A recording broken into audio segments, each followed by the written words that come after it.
There we go. Oh, good morning again. Morning, Ms. Rita.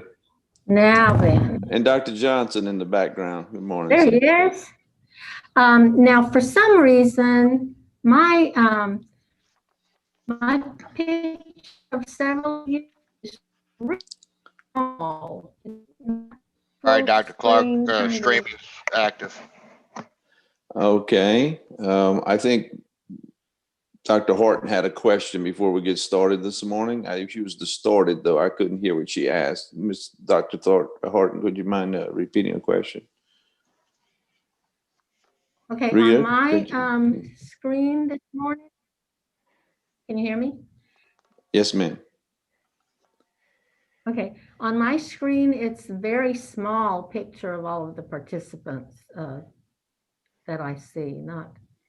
Yeah, that's because Dr. Collada has the agenda shared on his computer. See what happens when I do this. Okay, so we can see you all. It's just, Yeah, it gives you a bigger grid though of all the smaller pictures. Yeah. right. Let's see if I have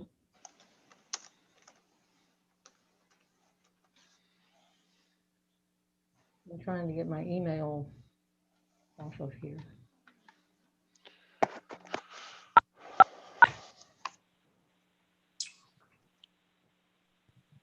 Okay. Need to Is that identify another phone number, Dr. Clark. Go ahead. 504-220-7961. Can you identify yourself, please?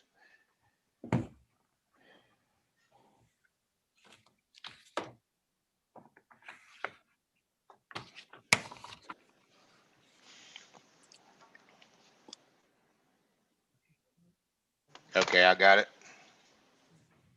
All right. Are we ready? Got it. In here. Yes, sir. Okay. Good morning. Today is Monday, December 14th, 2020. I'd like to call to order the Louisiana State Board of Medical Examiners. Dr. Collada, please call the roll for a quorum. Dr. Weather. Dr. Weather. Dr. Johnson. Here. Dr. Horton. Here, Dr. Thomas. Yes. Dr. Clark. Here. Ms. Sport. Here. Dr. Valentine. Here. Dr. O'Neill. Dr. O'Neill. I know he's here. He was, Here. Okay. Dr. Taylor. Dr. Taylor. At this time, you have 8 of 10. You have a quorum, sir. All right. First of all, I'd like to wish all a Merry Christmas and Happy Holidays and a prayer for a safe new year. This meeting is being streamed on YouTube with a 15 to 20-second delay. Today's meeting is being recorded as approved by the board. I would like to ask a moment of silence for the victims of COVID-19 and the healthcare workers that treat our fellow citizens during this time of crisis.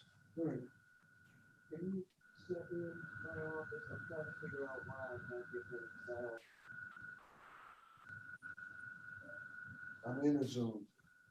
I would now like to ask Ms. Wilton to read our mission statement for the board. A pleasure. The mission of the Louisiana State Board of Medical Examiners is to protect and improve the health, safety, and welfare of the citizens of Louisiana through licensing, regulation, search, and discipline of physicians and allied health professionals in a manner that protects the rights and privileges of the licensees. Right. Thank you so much, Ms. Wilton.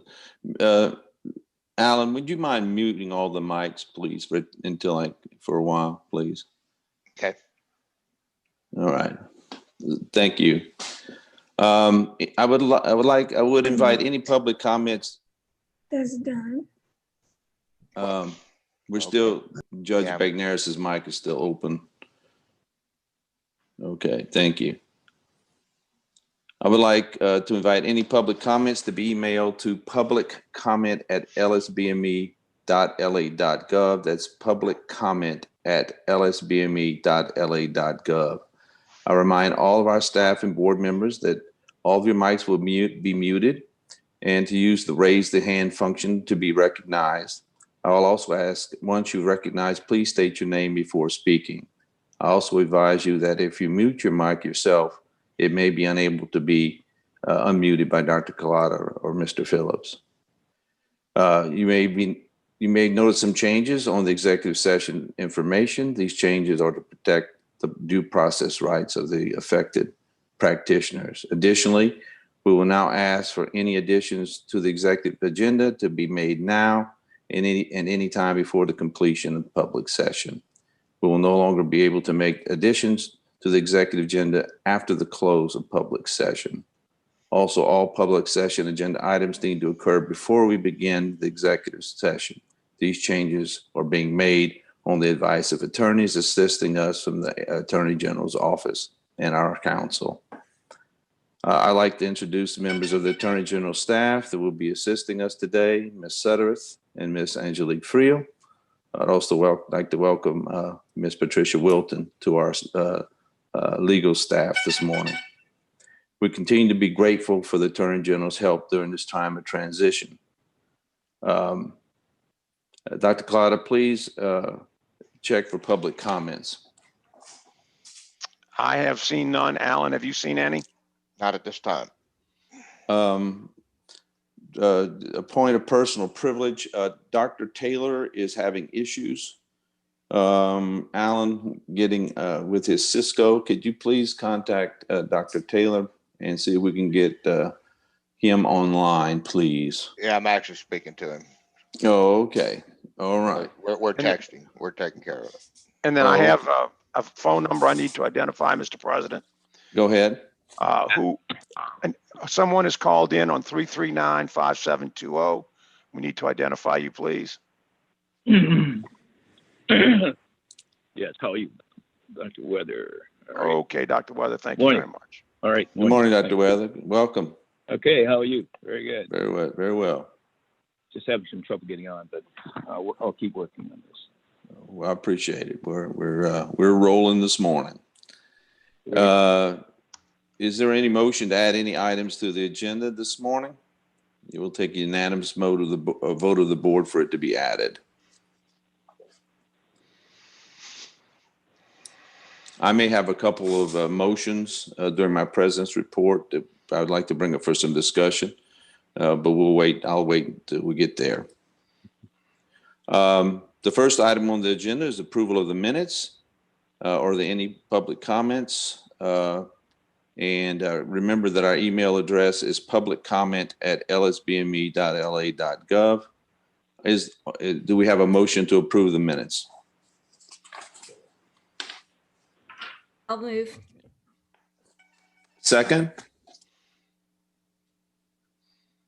We have a Webb, motion by second. Dr. Webb. We have a second. Any discussion, corrections to the minutes?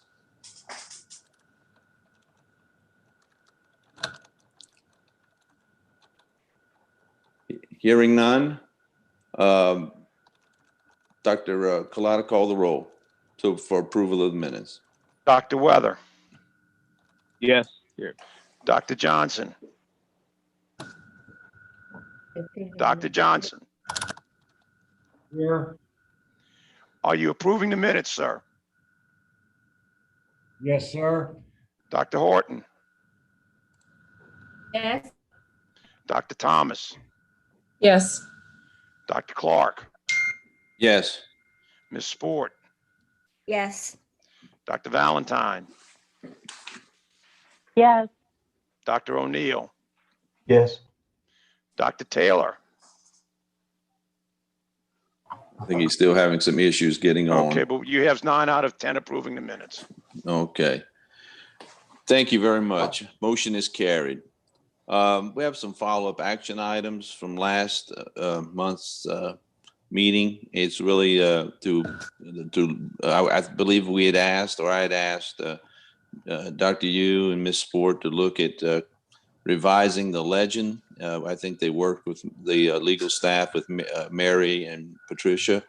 And Ms. Sport, would you like to take the lead on this morning?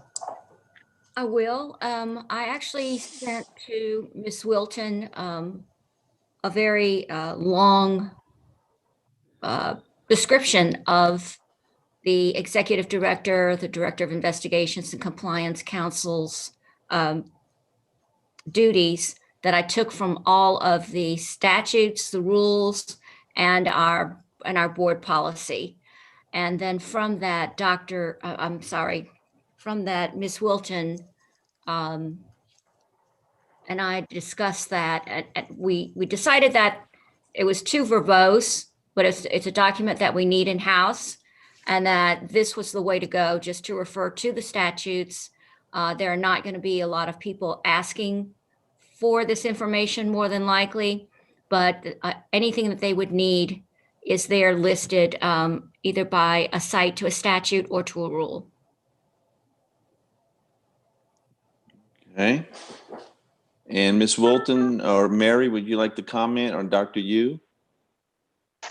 Because I know you all were involved in this, trying to refine it for the board. I'll jump in if that's all right. Ms. Sport did produce a very comprehensive and thorough document that will be a valuable reference tool for all of us going forward.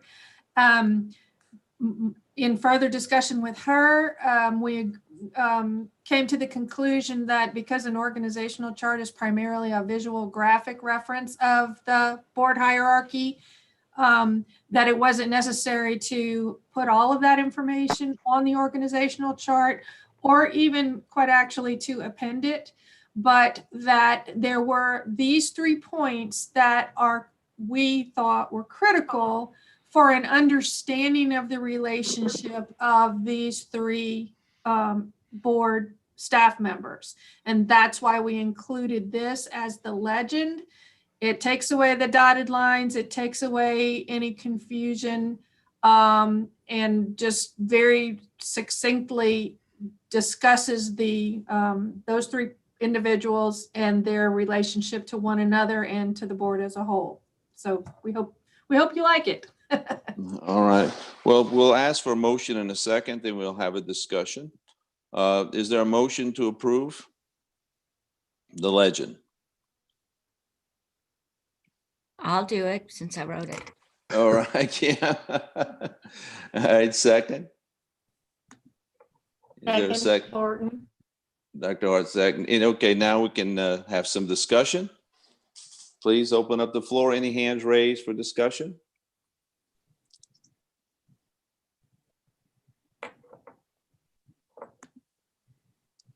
Alan? Dr. Cresswell has his hand raised. Dr. Cresswell? You'll need to unmute yourself, Dr. Cresswell. The only one thing I just wanted to state is, for the record, it says Director of Investigations appointed to the board reports to the board directly on investigations matters. The law in 37-1270-A9 does not just refer to investigation matters. It just says the Director of Investigations reports directly to the board. I would have counsel respond to that because that's what I would suggest. Ms. Wilton, yeah, or Mary? Well, I'm happy to take that one. That is a discussion that we've had on a number of different occasions, and it was amplified and clarified, if you will, with the Attorney General's letter of advice and also some further discussions ongoing. Dr. Cresswell is entirely correct. The statute does not state that limitation. However, all of the surrounding information, all of the legislative history, all of the interpretation by the Attorney General's office and so forth, is the conclusion that I think is appropriate under the circumstances. And we fleshed that out even more so when we worked on the executive director's job description noting the delineation between ordinary administrative matters and appointing authority type matters versus investigative matters. So the reference to the statute is correct in the sense that that is where this information is found. The explanation in the legend reflects the understanding and consensus based on the board actions that have been taken since I've been observing them, as to how the function of the DOI relates to the function of the ED. So that's my best explanation for you. Thank you very much. Mary? I concur with Ms. Wilton on this point. This is really reflective of the previous discussions that the board had, particular to the appointing authorities' powers that also are endowed by law. Things like hiring and negotiating contracts, things like that. Thank you. Any other board members who'd like to make any comments? All right. And it locks me out. You should be good to go. This is not satisfactory. All right. Dr. Valentine has her hand up. All right, Dr. Valentine. That guy's an idiot. You're on recording. Alan? Doctor, make a comment, Doctor. I'm gonna allow Dr. I Valentine to apologize. speak. Yeah, that's what I was gonna call you about, Mr. Phillips. Dr. Valentine has her hand up. Okay, Dr. Valentine. Yes. I was just going to say that this puts us in a difficult position because we've had multiple legislators speak on this. I think that I appreciate all the work that's been done. I just think that this is going to put a precarious position. And I'm not sure if before we take a vote, if it wouldn't be wise to have this looked at, or, we've talked about this really ad nauseum. And I think that, it's been clear to us what is expected, and for us to act outside of that just puts us as a board and over the agency in a very difficult position. So I'm just recognizing that and wanted to put that on the record. As always, thank you, Dr. Valentine. Any other comments? First, as the president, I'd like to apologize to Dr. Taylor for the comments made. I'm very regretful to hear those type of comments about a board member, and that will not be tolerated. Okay. Do I any more questions about this issue?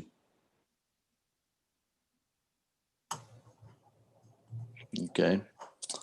Please call the roll for approval of the legend of the organizational chart. Dr. Weather. Rod, can you hear me? Yes, sir. Yes. Just quickly, and I know that we've had two attorneys to comment on it. Could you have one of the attorneys in attendance from the Attorney General's office also weigh in on the validity of the appendix? Ms. Wilton or Mary, whoever wants to speak to that question. One of the other, the ladies from the Attorney General's office. I'm sorry. Oh, Ms. Friel or Ms. Sudduth. I don't know. I guess they're on the call. Ms. Friel or Ms. Sudduth? They are not on the call at this time, sir. But we do have a letter from the Attorney General, or basically giving us some instruction on that. I mean, I think Ms. Wilton spoke to it, but I thought one of them, it may add to the weight of the decision if one of them were available this morning. Do you want to defer, and I'll see if I can get somebody to come on? Okay. Is there a motion to defer until someone from the Attorney General's comes on? So moved.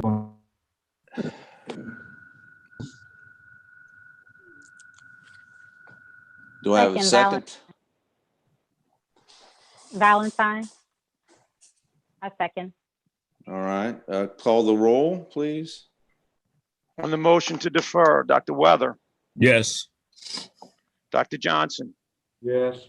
Dr. Horton, Yes. Dr. Thomas, Yes. Dr. Clark, Yes. Ms. Sport, No. Dr. Valentine, Yes. Dr. Valentine, Dr. Valentine. Yes. Can you hear me? I'm Now saying I yes. can. Yes, I can hear you now, ma'am. Okay. Dr. O'Neill, Yes. Dr. Taylor, Dr. Taylor, Dr. Taylor. You have 9 out of 10, sir. You have- Okay. When you can have we get 8 of someone 10 on that the? vote yes to defer. So we're going to bring this back up today as soon as we can get someone back on the Attorney General's office on the line. Ms. Wilton, can you help us with that? I think she's already doing it. Okay, I want to set the record straight. Apparently that comment that was made by Mr. Phillips was not directed at a board member. So I apologize, but about that, I would have some clarification on that issue. Thank you. All righty, we're off to a great start this morning. Dr. Collada, you got some communication and information. Yes, sir. I'm pulling it up for everybody to see. This first one is from a Miss Neighbors who requests that we comment and issue a letter on her ability to use organic compounds, oils, herbs, and pressure rolling technique to reduce body fat and cellulite. She asked us to do this. I told her we would put it on the agenda. If you direct us to approve this, to say that this is acceptable as submitted, we will draft a letter for you to review at the next meeting, and then we'll send it off to the lady. If you want to just let us draft the letter and send it without the review, we'll do it either way you direct us to do it, Mr. President. Well, we need a motion to that effect. Is there a motion and a second in the discussion? I guess I would like more information on what exactly she's planning on doing. If you read the letter that's on the screen, Dr. Valentine, this is all, we asked her for details. This is all she would send us. Yeah, but I mean, I did read the letter, but I guess it sounds like it's outside of her board and what she would have been trained on doing. And then this last, these items on the list, I mean, I guess what kind of interactions could be expected with traditional medications? It just seems like if it were something within her capabilities, then the cosmetology board would be it'd be something in their purview. Is that a motion to send a non-jurisdictional letter stating that we have no Well, authority? I guess that's what I'm asking, and maybe it's a question for the attorney, because I would need more information on exactly what she's trying to do. That seems like it's outside of the normal practice for her area of expertise. This is this is the first time I'm seeing something like this come to the board. Dr. Clark could clarify, I know this hasn't come before, and so this has to be outside of their normal education. I don't think she's asking for what she can do under her board. She wants to be sure or find out if this runs afoul against our regulations of the practice of medicine. And I think we can do one of two things. We can say we have no jurisdiction to tell you what you can or cannot do, or we can say that at this time, we do not feel that this, as presented to us, infringes upon the practice of medicine. Do we have a motion on the floor about this issue before we have discussion? We need to have, either we're gonna move, what are we moving I mean, I'm on? gonna move to, I would move to not approve this because this is a unique request outside of what is normally in the training for a cosmetologist or someone with a cosmetology license. And so I mean, what training she's had, all of that becomes important. And so I think that we as a board would need more information on just that, her training and what she plans to do, how she plans to safeguard people, what are even some possible outcomes with this type of treatment. So, Okay, I mean, so if we need to have a motion, but I didn't know if anyone, maybe the attorneys or Mary had more on what the cosmetology board would, what would fall under their purview and the uniqueness of this. If this is something that they're seeing more of, or is there, are they expanding what they do? Just some information from any one that may have it. Dr. Valentine, this is Mary. I agree with you. I don't believe there's enough information in here to tell exactly what she's even asking to be able to do. She doesn't mention the modalities particularly. She talks about wood sculpting, Exactly. but we really don't know what in the world she means by that. To know whether it really falls within the practice of medicine or any one of our licensees. It does not also seem to fall under cosmetology. I agree with Dr. Van that she would be asking her board.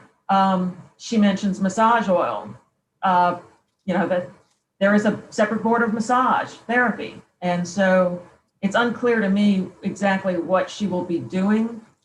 And it's unclear at this point whether it falls under our jurisdiction or not. But it may very well fall under a different board's jurisdiction completely. Dr. Taylor has his hand up. Dr. Taylor, would you like to make a motion? Yes, I just, Or second?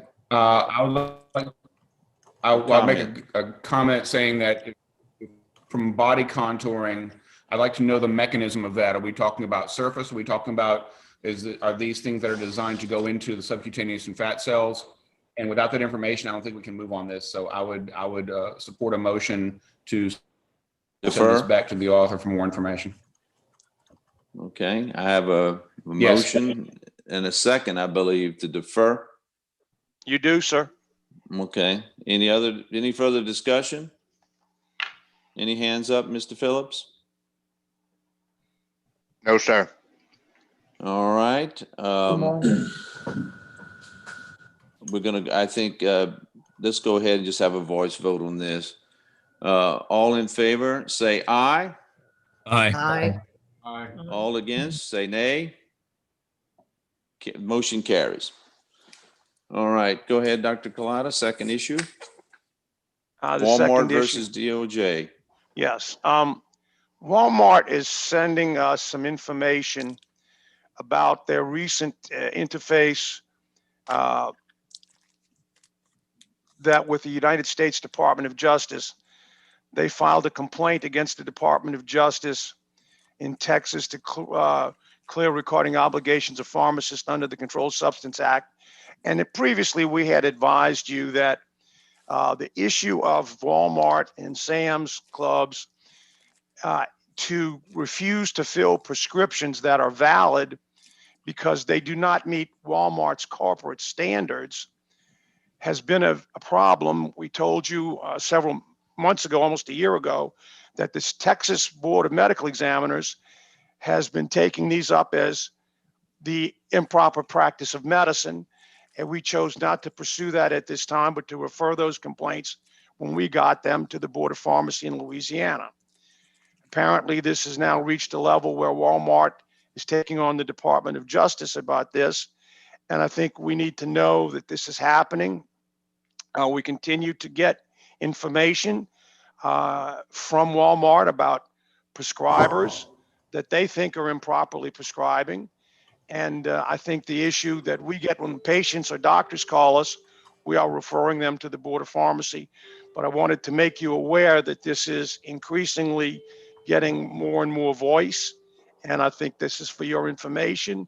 And unless you have any direct action you want this board to take, I think we should all note it and be prepared to see things evolve. So this is a FYI. Correct. All right. Next item is a 1.05.03 IQ and Achievement Test Administration. Yes, this was a request from a person working for one of our MPs who has a bachelor's degree in liberal arts, and she wants to administer the IQ test.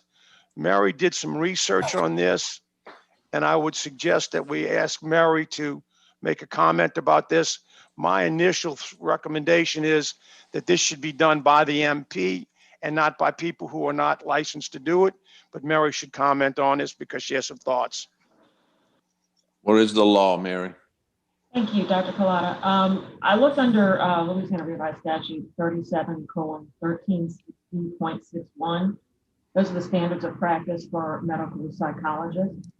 And while in fact, under G1, psychological technicians or psychometricians can be authorized to administer psychological tests and other technical ancillary non-medical psychological services as ordered by a psychologist. In order to be a psychological technician or a psychometrician, you have to hold a bachelor's degree in psychology from an accredited college or university. And unfortunately, this young lady does not have a bachelor's degree in psychology. Ms. Gauthier indicates in her letter she has a bachelor's in sociology, a minor in psychology. And so if the board considers the IQ and achievement testing as psychological tests, then I believe it would have to be done by somebody with a bachelor's degree in psychology. I'll leave that to the board's determination as to whether the IQ and achievement tests are something that would fall within the purview of a psychological technician,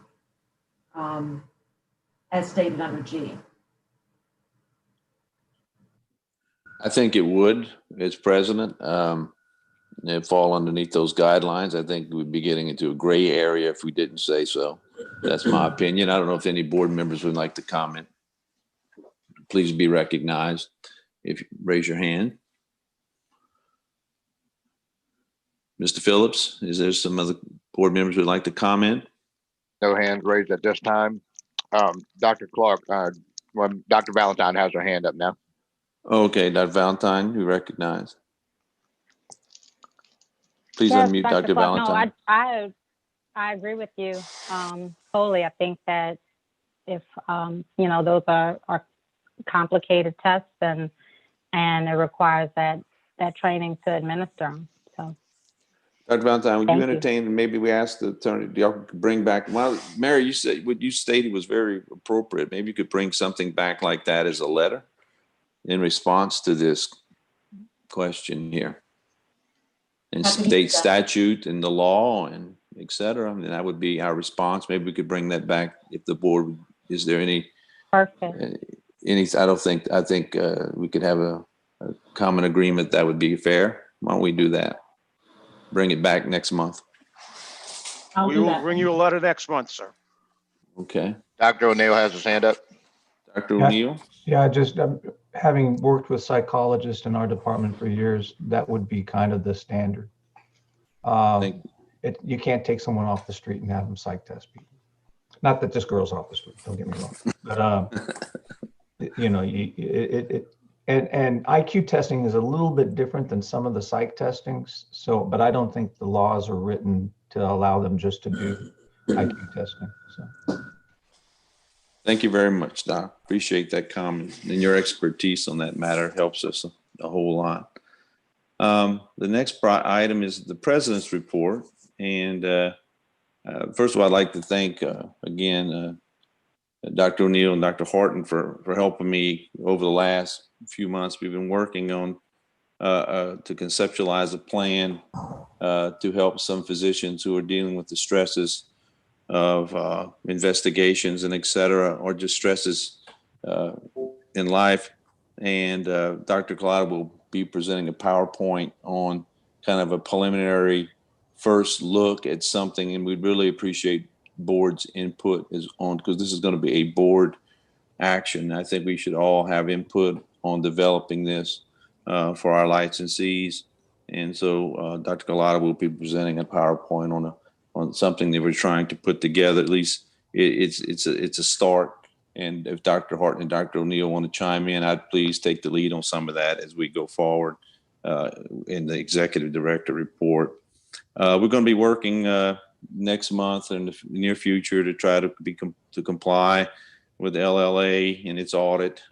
Ms. Wilton has been working very diligently, and we'll be trying to put together a couple pilot programs and working with Dr. Cresswell as well, and of course Dr. Collada, and put something forward for the board to look at, and hopefully will be acceptable to the LLA.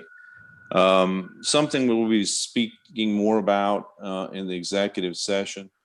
Dr. Collada has notified me. We've had some, I'm extremely concerned about some recent rash of intimidating and threatening emails to the board and staff and others. We've had to review our security issues, and it's very sad at this time. It seems like there's more and more of this against authority these days.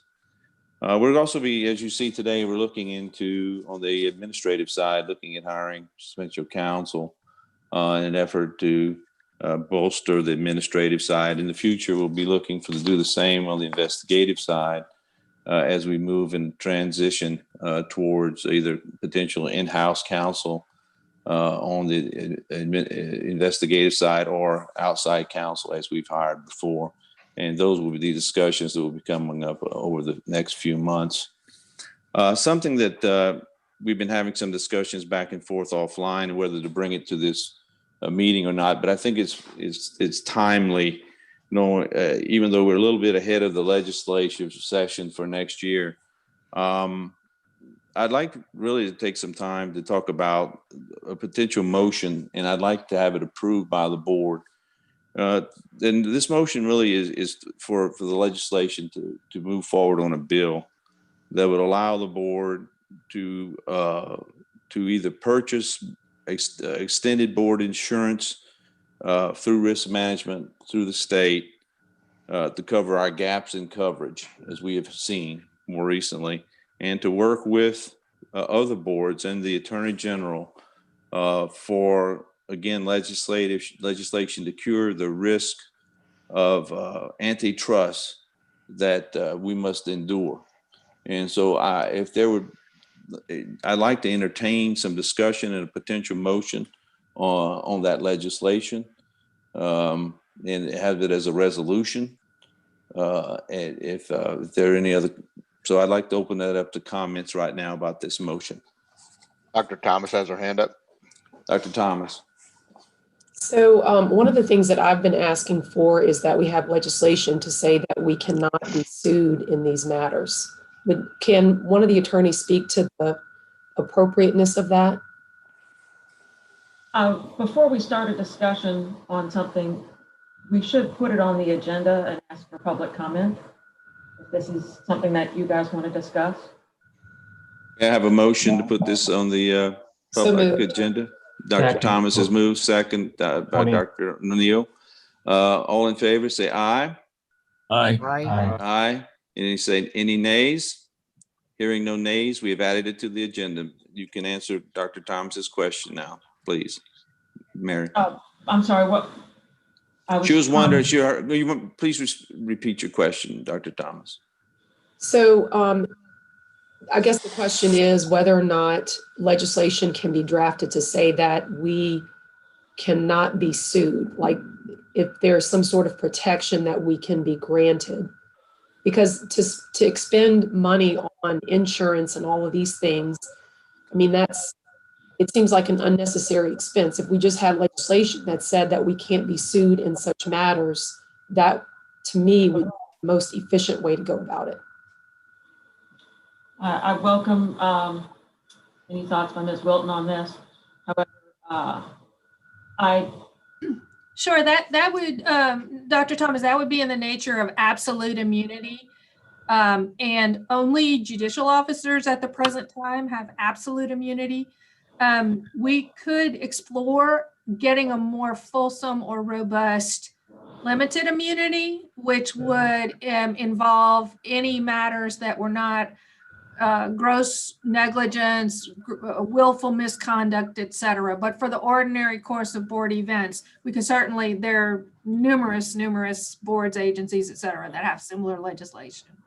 I was saying that, I don't know if the board is fully aware, but there are parts of the Practice Act that are already protective in that regard, not necessarily the gross negligence. I think that would be in addition, but they basically say, with the exception of intentional misconduct.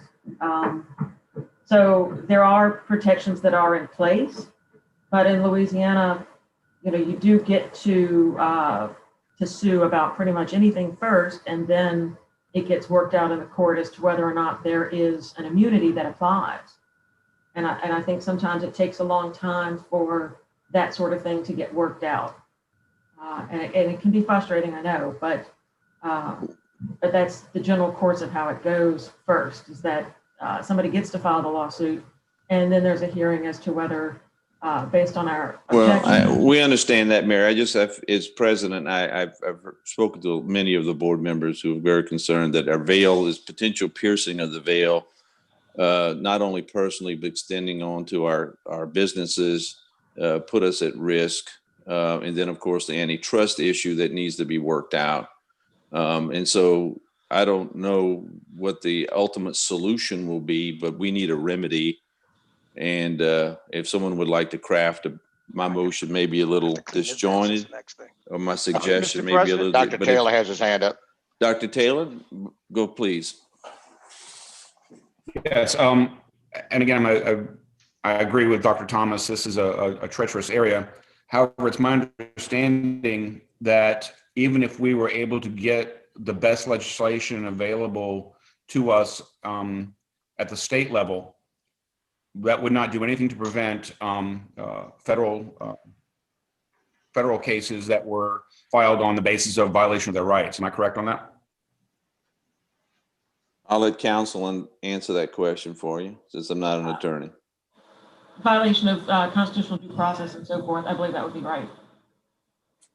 Mr. President? So even if I'm not saying we shouldn't pursue a state level remedy, but in the end, we would still probably need some sort of indemnity or some sort of insurance, because they can go to a federal courtroom and then state law has no ability to stop that. Is that correct?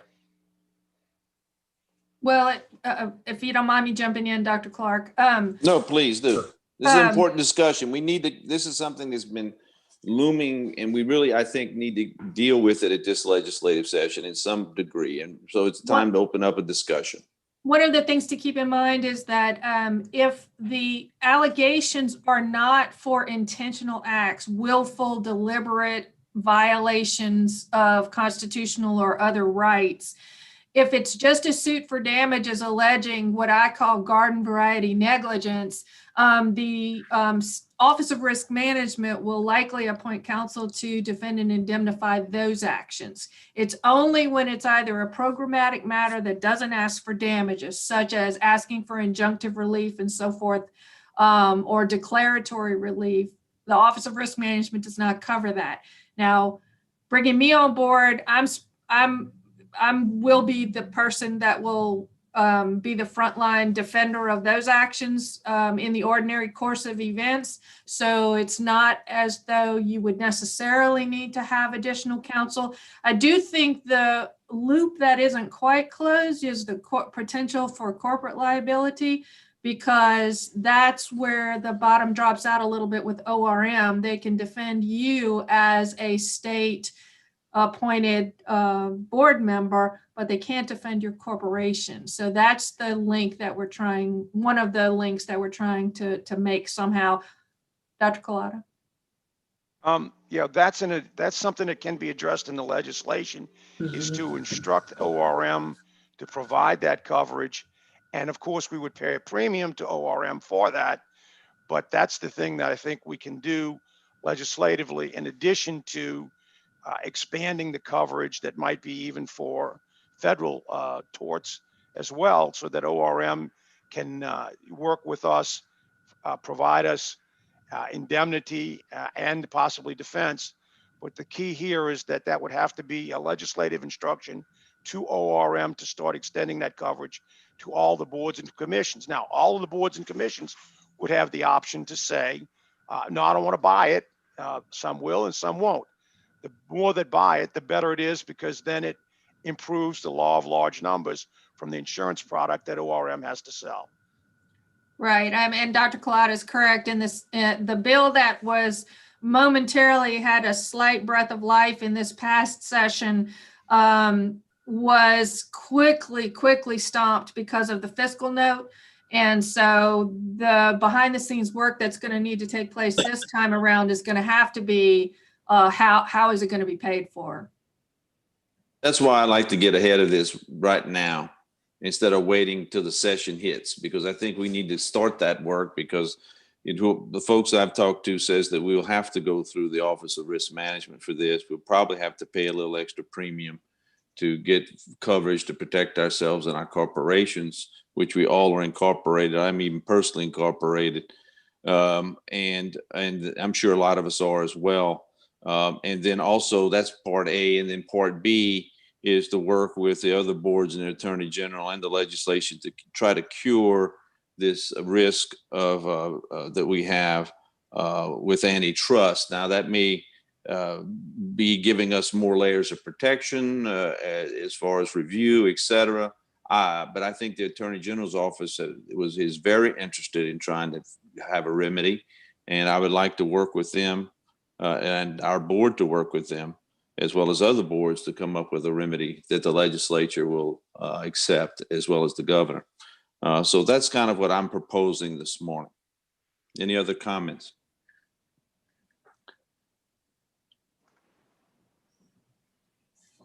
Alan, any board members would like to make any comments? None at this time, no hands raised. Just a quick note, Dr. Clark, that Tracy Morrow is also on the call. She's going to help kind of keep track of hand raises and stuff like that. So if you hear her voice. Okay, thank you, Tracy. You're welcome. No, I'd really like to have some other board members comment, or do I have a motion that we move on this? Or if not, that's fine. I mean, but I've heard from many board members who feel very concerned about this, and I wanted to bring this up today. Dr. O'Neill has his hand raised, and you have a motion on the floor, sir. I do have a motion. Okay, Dr. O'Neill? Yeah. When I found out that when I was named to this board, when I found out that we were at some risk, I actually contacted the Tulane insurance director, and they actually, since I was the nominee from the dean of the medical school for 3 committees or boards that I currently sit on, I actually talked to the guy in charge of risk management, and he was able to, he's actually put a rider in the insurance coverage for all faculty, not just me. That's called, and they call it board coverage. So that just kind of heads up. I was quite surprised when I heard, when I first joined, I heard that this was a possibility. And actually, after talking to Dr. Cresswell, in his situation, I found it even more distressing. So. Dr. Horton has a hand raised as well. Thank you. Thank you. Johnson's hand. Dr. Johnson. Rod, do you have?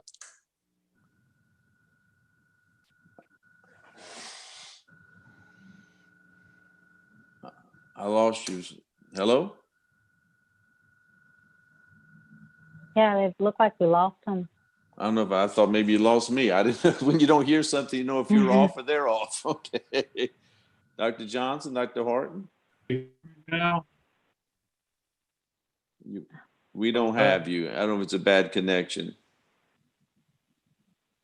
Oh wait, Dr. Horton's name just popped back up. Rita, Can you hear us now? I can hear you a little bit better. Go ahead. The question was, what is the motion, Rod? Do we have a motion? Yes, sir. There's a motion on the floor from Could Dr. you read the motion, Dr. Kalana? What I have, You- my notes say that Dr. Thomas moved that we explore the possibility of legislation to protect us. She had amplified it to include keeping us from being sued. Ms. Wilton explained that we could never keep anybody from from suing us, but we could certainly put together legislation to address the outcome of that suit. And that's the motion as I understand it at this time. Dr. Thomas can correct me if I'm wrong. I don't know if we've spoken to the antitrust issue, but go ahead. That'd be part of the motion as well. But go ahead, Dr. Johns. I'm so sorry, it broke up when Dr. Otter was reading the entire motion, but We'll probably need to clarify it a little bit, Dr. Johnson. Go ahead. Go ahead. I think I totally agree with Dr. Thomas's motion on this, with the caveat that we add the antitrust evaluation of that, the discussion with the legislative and executive, and also it may be that we could investigate in new avenues during these months that have. Breaking up pretty bad there. Yeah, they actually have a bad connection because he dropped again. I heard what most of you were saying. Last I heard, he said investigate something. He supports adding the antitrust as an amendment, but then he broke up after that. Dr. Taylor has his hand raised. Dr. Taylor? Rod? Oh, he's back. Can you hear He's me? back. Yeah, I got you now. Go ahead. Just quickly, I'd like for consideration for Dr. Thomas to perhaps add to that as an initiative, not only with the law, but to investigate the price as well as the risk management insurance, so that we could have a double protection, both legally as well as indemnity with either a risk management or another insurance company. Investigate both avenues. Dr. Thomas, would you allow that as a friendly amendment? Absolutely. Okay, thank you. Thank you, Dr. Johnson. Dr. Taylor.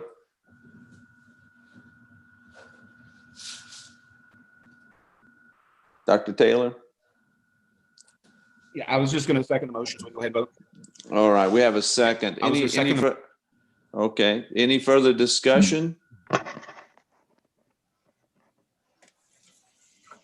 I think hearing this, I'd like to have a voice vote on this, Van, because I think it's such an important issue. All right. Oh, So motion to explore all opportunities for ORM coverage, defense, possible indemnity against suits against the board, and including but not limited to antitrust is the motion. And Dr. Weather, Yes. Dr. Johnson, Excuse me. Dr. Horton, Dr. Horton. I'll come back to Dr. Horton with their bad connection. Dr. Thomas, Yes. Dr. Clark, yes. Ms. Sport, Yes. Dr. Valentine, Yes. Dr. O'Neill, Yes. Dr. Taylor, Yes. Dr. Horton, Dr. Horton. They've You have not 9 out of connected yet 10. again. It passes with 9 out of 10. Dr. Van, you missed me. Dr. Yu, oh God, forgive me. Dr. Yu, You Yes. counted her, Van, anyhow. I counted her anyway. Please forgive me, Dr. Yu. I did not mean to do that. Uh-oh. Yes, now we can, Dr. Van, Horton. can you hear me? Yes, I can. Good. It keeps popping in and it goes off and then it says connected on the phone. And then we are back on the screen again. You have some poor Wi-Fi, I think, Doc. You got a good signal there? Well, so Dr. Horton, are you going to be yes on that motion? Maybe Alan can call him on the phone and find out what's going on, but I think we All have right, enough. motion to get carries. past. So I think it's very important. So hopefully this is a motion as a resolution, then that we'd be sending to the legislature, and hopefully that we can start working on something to remedy this situation. I am unaware of any public comments at this time. Okay, no public comments. Okay, wonderful. So now it's time for your executive director report. All right, so let me pull that up on the screen so everybody can see it. And the first thing I need to tell you about is Act 200 of the last session of the legislature. And that is to give preferential treatment to license applications that are military or spouses of military or dependents of military, so that they can get the license to work in the professional areas. This was a broad scope of things that included everything from licensed electricians, licensed physical therapists, licensed physicians, all of our licensing classes. And so we are in the process. It's about to be completed. We have modified all of our applications, and with the help of the people, our contractor for our back office, we should be up and running for the deadline date of January the 1st. So I wanted to report on that. And what this will call, if you recall, this will require them to get a provisional permit that will, pending the rest of the things like criminal background checks and other things that we would normally get, but then we could remove that if they don't pass the criminal background checks. But this allows them to get to work and support their families as they get TDY to a Louisiana base for a short period of time. The next thing I need to tell you about is the Act 35 of the last session of the legislature. And as you know, that is for the Interstate Medical Compact for licensing. And we have made contact with our neighboring state of Mississippi. We are beginning to have conference with the people in Mississippi, as well as the people at the medical compact. We have some calls scheduled in the not too distant future, and we anticipate we will be ready to make a report at the next session of the legislature. The next session of the legislature would require that if there are no problems, that will continue. If there are any problems, the maker of the bill and law has said that he would move to correct those problems or move us out of the compact if they can't be corrected. So I wanted to let you know that that work is going on. The transition from CAVU to back office is occurring. The investigations department and IT teams and programmers are meeting every 2 to 3 weeks to make this transition to meet the investigations department's needs. CE Broker, the new process for reporting, tracking, and verifying CME for our licenses are proceeding. You've probably seen your emails that we've sent to our licensees. They can't be corrected. I wanted to let you know that that work is going on. The transition from CAVU to back office is occurring. Investigations department and IT teams and programmers are meeting every 2 to 3 weeks to make this transition, to meet the investigations department's needs. Someone must be following us on the YouTube, and we're getting the back play. Got a 15-second delay. Could you please turn off your mic? I wanted to let you know that that work is going on. The transition from CAVU. Okay, I think we got that problem solved. CE Broker is moving along. I have personally fielded probably 150 phone calls. Once we get them through the initial shock of we have to do it, I think people are understanding why we're doing it. I think that the stated goal is impressing people. We will hopefully by 2022 have 100% compliance with continuing education for all of our licensed classes. And it is moving along. I have some statistics at the end of the report, which will show you where things are going. And we do have the phased in number of hours required. And I think the report is speaking for itself. It's starting to move in the right direction. And we'll keep you posted along the way as this goes on. Pursuant to one of the bills introduced by Senator Barrow and some requests from auctioneer staff, the use of CDTM is expanding in the age of telemedicine under the auspices of the COVID crisis. I think that CDTM is now something that everybody wants to get into. Access to care continues to be a concern. And the pharmacists want to, if you notice, they introduced a bill to have the pharmacists that do point of care testing and initiate therapy without ever involving the physicians. In working with the pharmacy board, and we had one meeting with them already, it appears that they recognize the value of making the CDTM, upgrading the law to make it more, and the rules to make it more advantageous in this present age of expansion of telemedicine. You will recall that CDTM was initially written for a very small one-on-one, sort of one doctor to one pharmacist. And so we're looking to change that in the response to the needs of the changing environment. And we'll keep you posted if any rules are forthcoming, but they will be jointly promulgated by the Board of Pharmacy and the Board of Medical Examiners to make sure we do this together. So at this time, I just want to tell you that that's proceeding. You may be seeing rules in the future. We are in the process of bringing together the use of DocuSign. This is going to allow us, and since we don't get together as frequently as we do in physical form, we're going to be able to get a lot of documents signed and moved around in the process. Our hope is to start doing this in the documentation of our letters, our mails, and things like that. But ultimately, we hope to interface DocuSign into the licensing, and we'll keeping you posted on that as it goes along. We have finalized we have just finalized the last stages of the contract for continuing education for the clinical laboratory personnel, and that is being at the Division of Administration for final approval. We have completed the contract for the Pro Tem DOI. The contract is awaiting approval of the Attorney General and the Division of Administration. The CLP Advisory Committee and I are putting together a final draft for a long-needed rule change, and we will be bringing to you, hopefully at the next meeting, the exact rules that we plan to propose.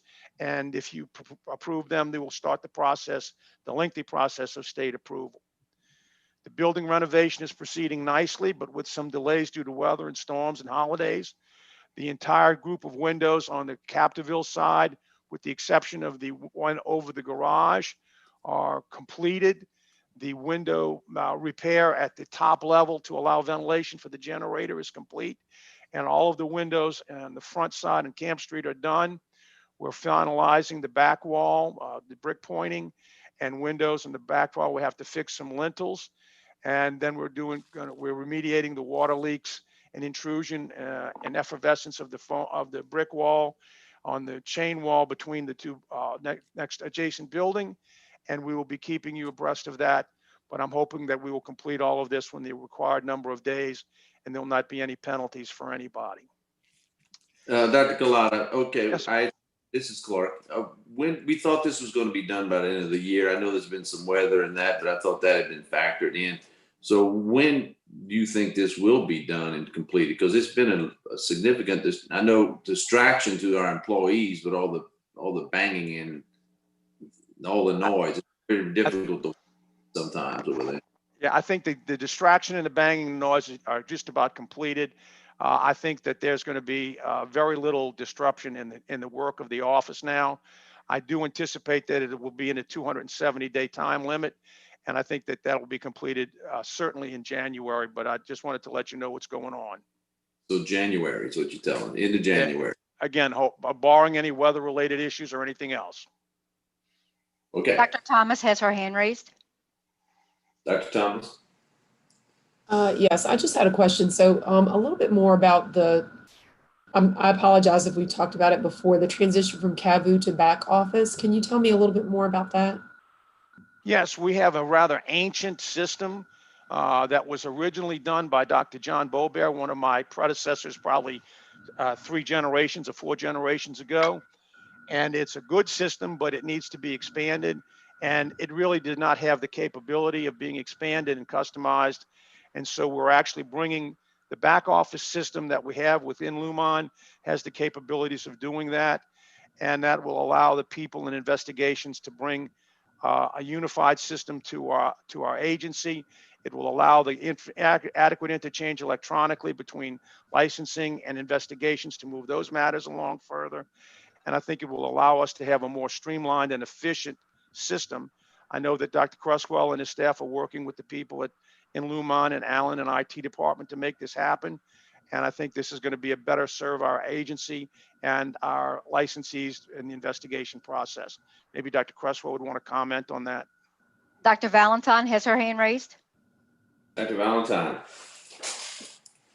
Yes, just a question of what you mentioned before, Dr. Clark, just the timeline on this, because I know we've discussed this a lot and it's been on the table for a while. So when will this transition that's been going on, for a while now, be completed? I think there's some items that Because I'm have to be guessing, worked- I'm sorry, quickly, because now, is everyone working in two different systems? Right now, everybody's working in two different systems. And so we have to bring them together.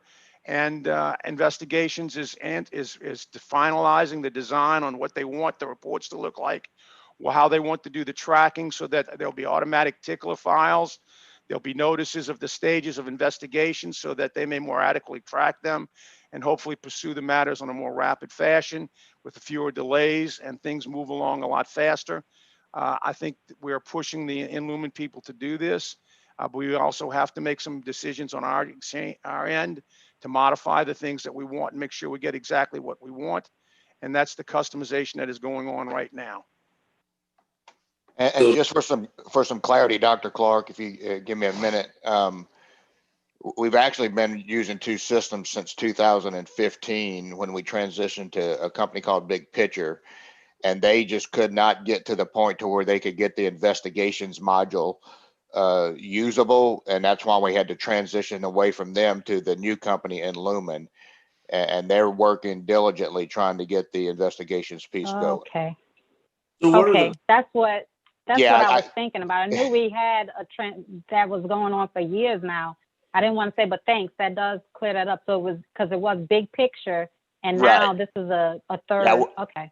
I wasn't sure if you remember that, Dr. Valentine, so I appreciate that, bringing that to the forefront. So we don't see any barriers now is the answer to the question? No, sir. They're getting it done, I believe. I mean, Do we have a time line on getting that done or what? I'm hoping first quarter of next year that will be done. Okay, all right. I think did Dr. Cresswell want to make a comment? That is dealing with his the investigations department. I don't know if he's on the line. Kim Sport and Dr. Thomas both have their hands up. Okay, Dr. Cresswell, what's your comment on all this? I would say that there've been some delays from the Inlumin. We've been working hard trying to get a usable product. I think they are finally in motion to where we can have something by first quarter of 2021. And so looking forward to finalizing this piece, but I do think that we will have a usable product by that time. So you think it's a useful tool for you? No, it's definitely a useful tool. And if everything works the way it's supposed to work, it'll be extremely helpful. I just looking forward to seeing the finalized usable product, because in theory, it sounds amazing.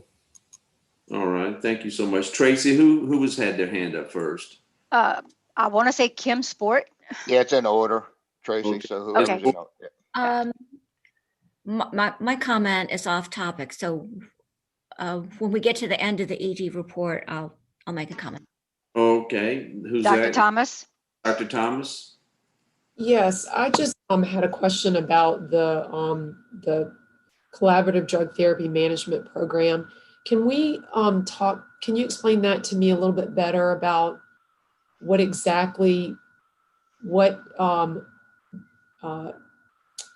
diagnoses pharmacists will be allowed to treat? Okay, at the present time, I am trying to bring the collaborative drug therapy program, which is about a 10 to 15-year-old program initiated under Dr. Marier and the legislature for initially to talk about things like adjusting insulin in a very remote areas and Coumadin. And it was a very small idea that's grown in the age of but the original concept was pharmacist and doctor would have an agreement there would be backups, and that patient could then have their pharmacist, you see the pharmacist, they would do the point of care testing to adjust the Coumadin or the blood sugar testing, and INR or blood sugar levels, and then they could adjust it, and the doctor would not have to be involved because they would have established the protocols between them. It has been expanding in the use of telemedicine and why, especially in Ochsner, as they have a lot of collaborative therapy opportunities. And the problem that we now face is that we have outgrown the confines of the original small intent of the law. So parallel to this, we had what's going on in the legislature to allow pharmacists to do a point of care testing without an order from a doctor and start a treatment. For example, an HIV test would be positive. They could start on an antiretroviral without ever seeing a doctor. And I think we made a cogent argument in the legislature to the point that they established, instead of a bill, a study. And the study is going on and we are participating in that study. And I think the pharmacists agree at this time that if we turn this into an expanded collaborative drug therapy management program, the patients would be best served. There would not be two standards of care, and everybody could do what they needed to do to put the patient in the center of the care. And that's where we're going. But at this point in time, there's been no rules. We have not finalized anything, but we will have to have new rules to do it. We're working on our forms as well to aid Ochsner in their large, expansive CDTM desire. And I think so it's a combination of things that are going on with CDTM I wanted to make you aware of and let you know that there'll be rules coming forth to expand it. But we have taken the position, and I testified in the legislature, that we think it's not a good idea for the pharmacist to simply do a point of care testing and start therapy without involving a physician. Their comment was there was no primary care. So by getting together the collaborative drug therapy program to expand it, everybody would have a primary care that would accept those referrals. So I think we're trying to get to where we put the patient with the best possible focus, that they can have support initially, and the initial point of care is in the pharmacy. They can get seen by a doctor in a rapid way. And if the point of care is from the physician, the pharmacist can adjust the medicines as needed as they establish. And they are in favor of working together with us, but it's a very preliminary, and I wanted you to be aware of what's going on. So in case you hear about it, you'll know about it and can express the fact that this is going on. We're trying to make sure that the patients get the best possible care, that there's no two standards of care. If I haven't answered your question, please tell me and I'll try and expound more. Dr. Valentine has her hand raised. Yes. I was actually talking, I wanted to follow up to my last question of the big picture CAVU transition, because I know that we thought that the big picture, that was going to be sufficient. So, and all of these are expensive. So since they weren't able to meet our needs, were we able to, get any of those funds back, or did we have any kind of negative implication for breaking a contract, or just more information around that, since I was thinking that this was a transition from the 2015 choice. Madam, I don't know who would have that. Dr. Valentine, let me address this first of all. While you were president, we made the transition away from big picture into Inlumon. The board approved the expenditures. We were able to end the contract without any expense to us, and that started the process. Now, the big picture is gone in terms of licensing. It never did involve investigations. Investigations has always been on CAVU.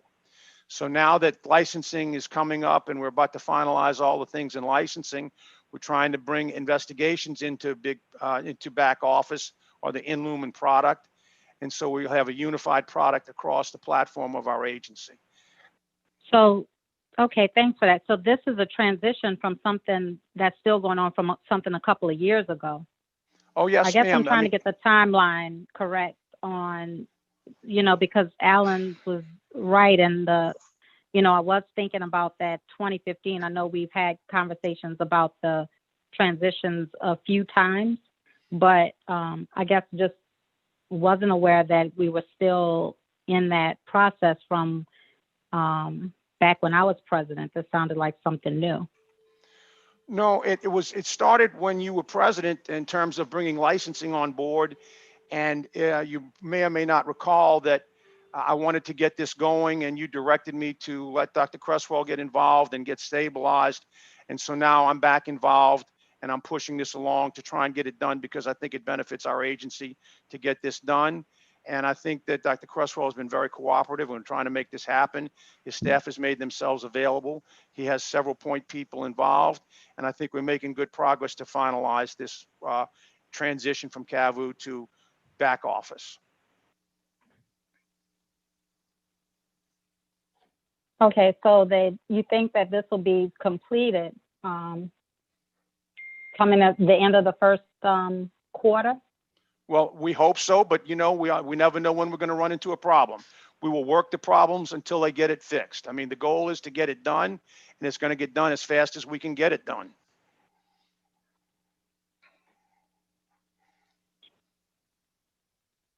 Okay, yeah, no, just keep us posted on this because it's been in process for a while. The transition, I know it can take some time in the design, but I believe part of what they were guaranteeing us was that, this was something that they could do and they were be able to do it efficiently. So thanks. All right. I'm going to set a date for the end of the third quarter. It's going to be done, right? So end of March?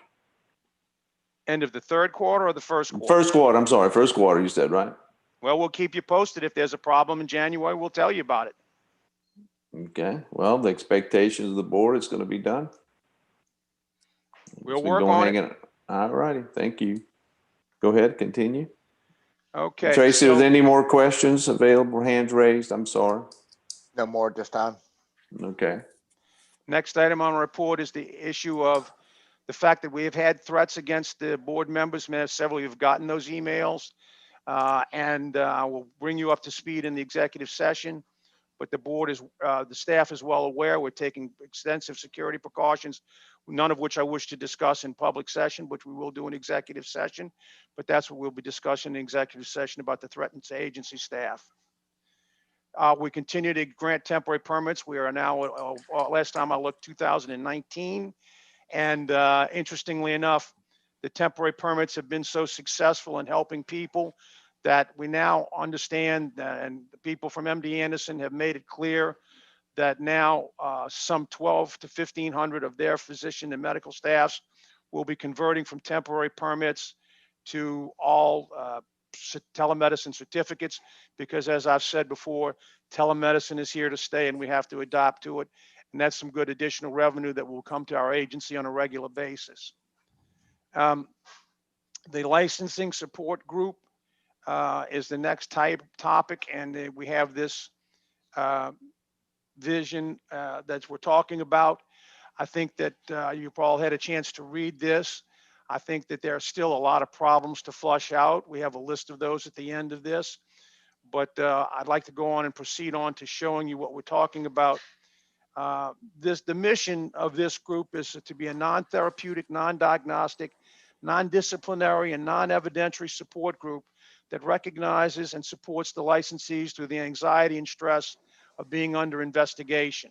This is completely optional. No one would have to do it, but it's there for people to do it.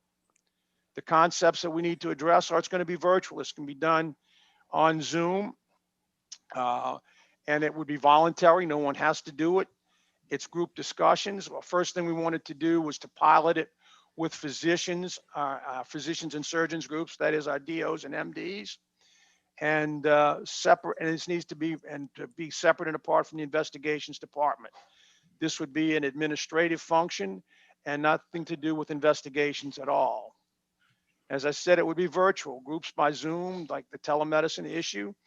Groups leaders in this initial pilot program will be psychiatrists, and the agency would supply the platform and train them to use the platform at our expense for the people in our purview under licensing. Again, it's not mandatory. It's to assist in dealing with the stress. It's my understanding that it is currently acceptable in the age of the group therapy concept that they don't keep records other than attendance. We would limit the license to 7 licensees per group because we feel that that is what the maximum number allows, with the group leader being the 8th person. Again, it's pilot program. The physicians group will be the ones that get it. It's to us, and then we have to assess the value and worth of the concept. We may have to get some information from these people in a form of possibly a blinded electronic survey, like SurveyMonkey. But nonetheless, we would like to get some feedback from the people who did this, along with the people who lead the groups, to see if it has value. And there'll be no charge to any licensee that participates during the pilot. Again, this is not part of the PHP. Its participation is not required. We will have to write some policies for the agency as this expands and becomes more realistic. We have to possibly do rules, and we have to do possible legislation to prevent public records request as we move out of the pilot program into reality. Once we find out that somebody is under investigation, all we need is a name. We'll send them a letter saying that this, an email, letting them know that this is available to them if they choose to use it.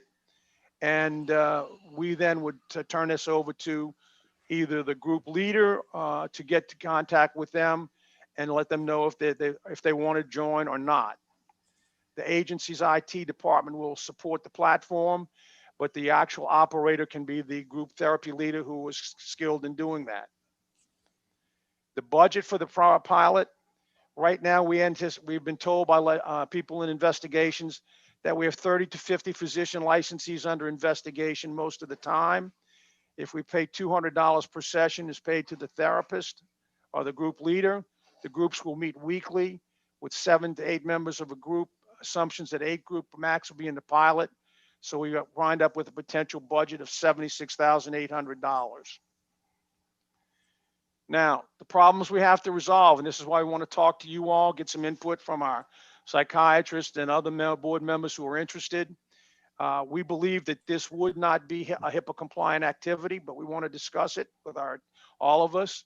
The record keeping is an issue because we don't want that to be something that the physicians have access to outside of that group, and that the board does not have access to it either. We may have to we have to prevent it from walling off of subpoenas, public records law, and that would require issues of legislation and the rules, and what to do if problems that need treatment arise. For example, someone makes a potential comment that could lead the group leader to believe that somebody might do something to endanger themselves or others. And I'm told by our psychiatric friends that that's something that the group leaders are skilled in dealing with. But again, I don't know that that would fall to us if we set this up in such a way that protects us from we're not the actual practitioners of the medicine. We're simply providing and paying for the group discussions. But we have to have an entry disclaimer. We understand that that's possibly going on. The psychologist versus psychiatrist. We feel that some people feel that since we regulate the psychiatrist that might be doing this in a pilot, do we have any liability? And that needs to be explored for us. I think that we all felt in the initial discussion that psychologists really would not be the best people to do the physicians and surgeons group, but how possibly we could involve them in other groups as we move down the licensing class to other licensees. What to do if there's a confidentiality violation by a group member. That's all needs to be worked out. Will the board become the healthcare provider and assume liability? We think not, but we want to discuss it with you. And then who investigates the provider if there's a complaint about a group leader? Again, all of these things need to be discussed. I know that our attorneys will love to talk to us about it. And we know that you'll have many questions about it. But again, that's why we're talking about it today.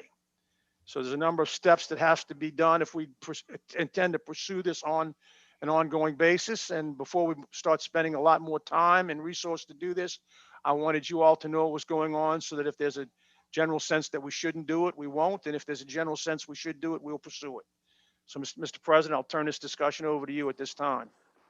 Well, like I said, I want to thank you for that. And like I said, this is an initial first look at a potential plan that's going to be revised. I mean, this is not the final draft by any means.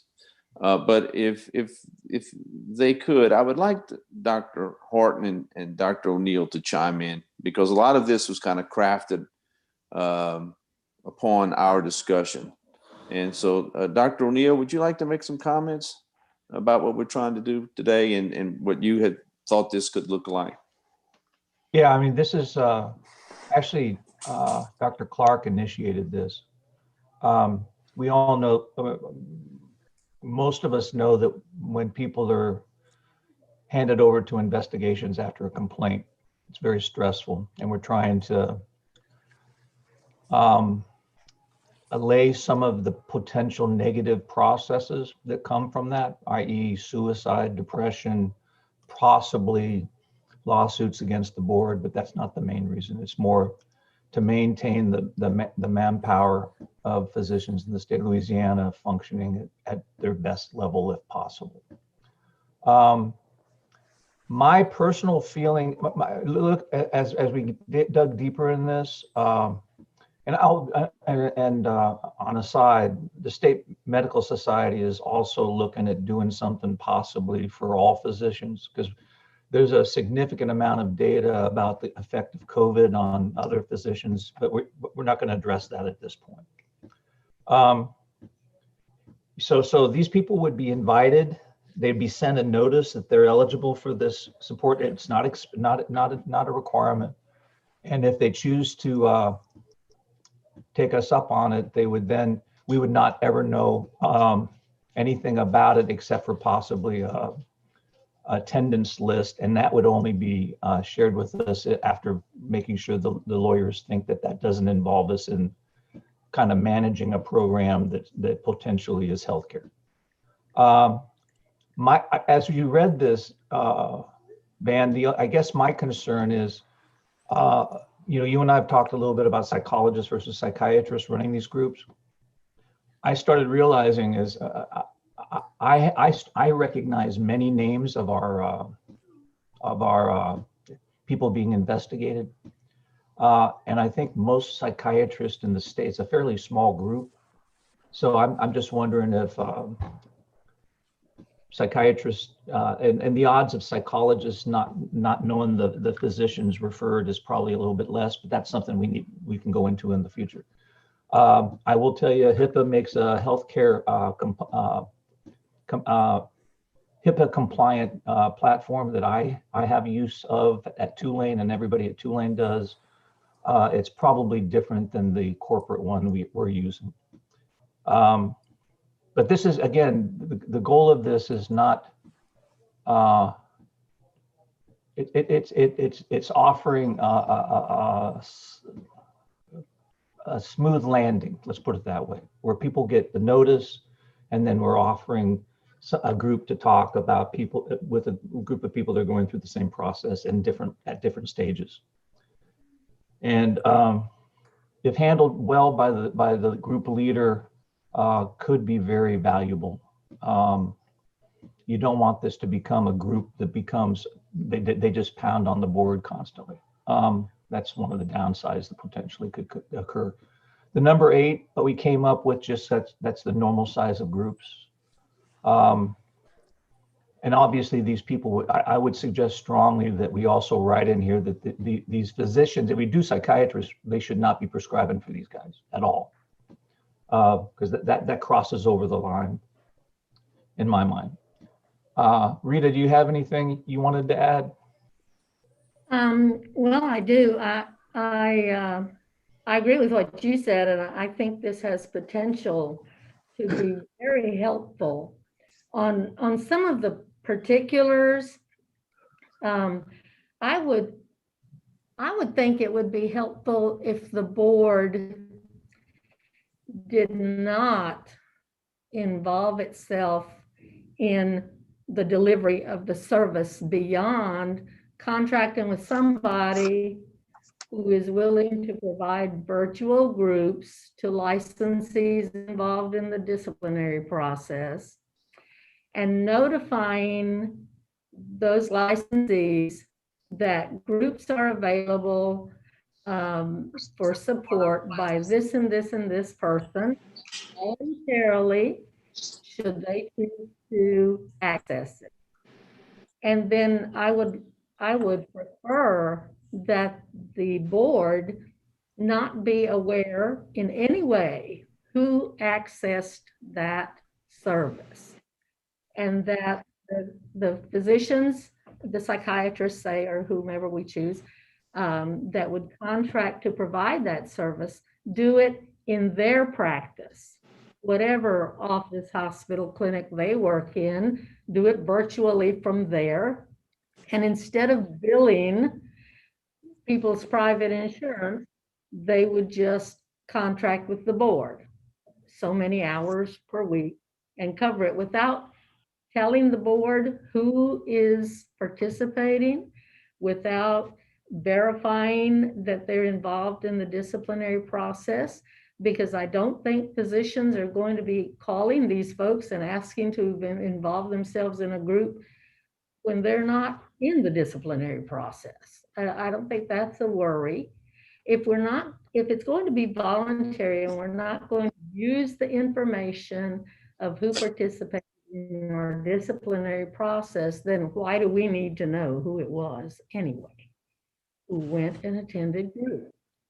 We could ask the contractor to tell us how many people he has in group every week, but not who is attending the group. And then when we see how effective it is, when we want to know, we could have the contractors let the participants know how to access an anonymous survey, like SurveyMonkey or whomever, to rate their participation in the group without us knowing who they are. Let the therapist be concerned about the HIPAA rights and how the group functions, because they're psychiatrists, they're experienced therapists. They don't need us to tell them how to do that. And the other thing is, I don't see a concern about if the person in therapy has something that requires emergency psychiatric intervention. The people doing this are psychiatrists and experienced therapists, and they would deal with that the way they deal with everything else in telemedicine if there's someone there. That's telling them. So far as us providing the platform, I think that's a very generous idea, but I don't think it's necessary, because if we don't do that, the board is not involved in the clinical encounter, which I think is a good thing.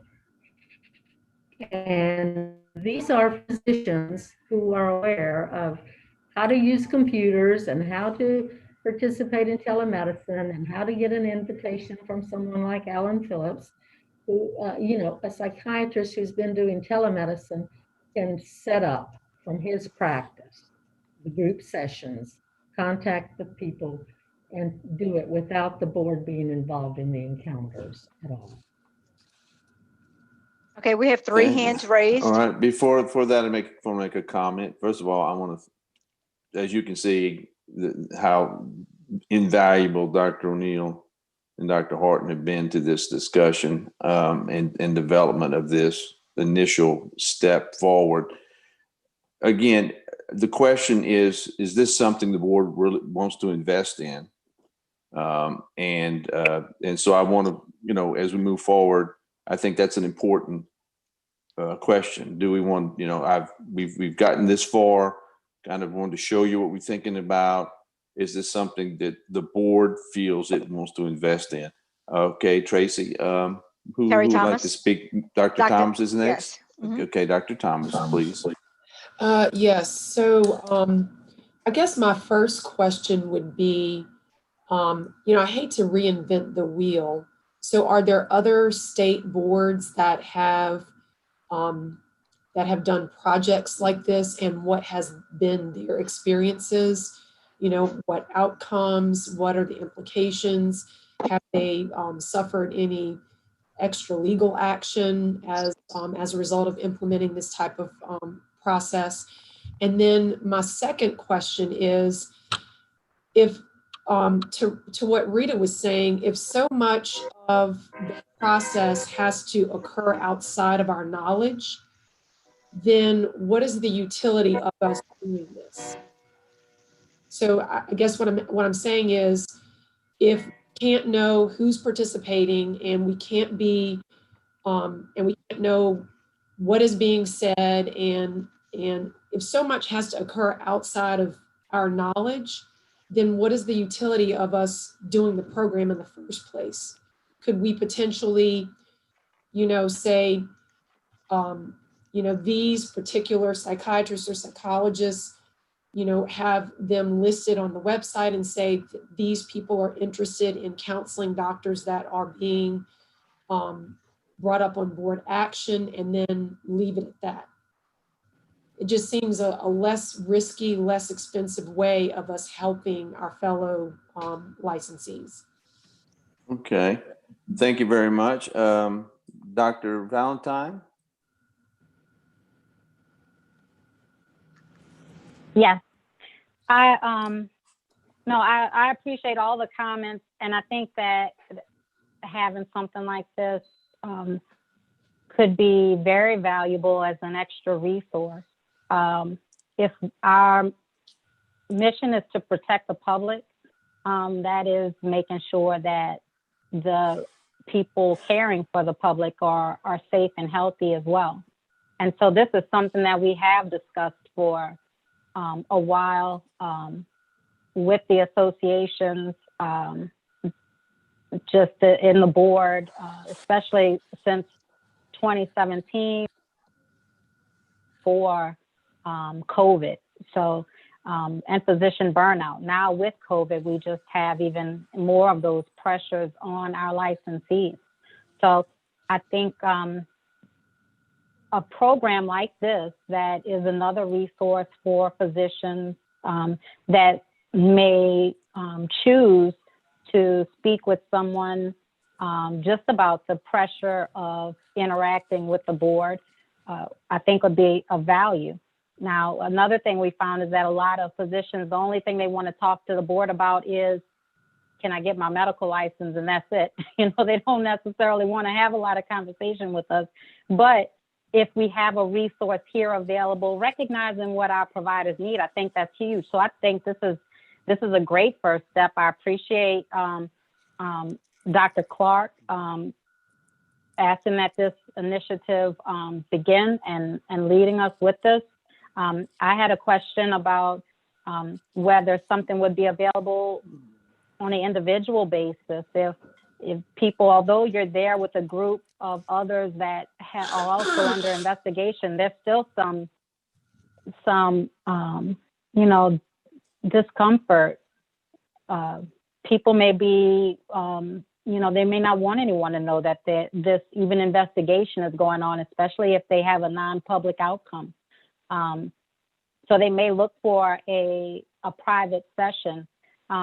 And then finally, I completely agree with Dr. Horton on the fact that we have a resource, we could have it there. If we only know the number of people that attended, then we don't have to concern ourselves with public records requests that may solve some of those other problems that may occur, because we wouldn't have any recordings of this. We wouldn't even know who attended. In that way, it could also give the licensee some comfort, and they can understand we're not looking at this and making determinations on what the outcome of an investigation should be. Their participation is totally up to them and completely separate.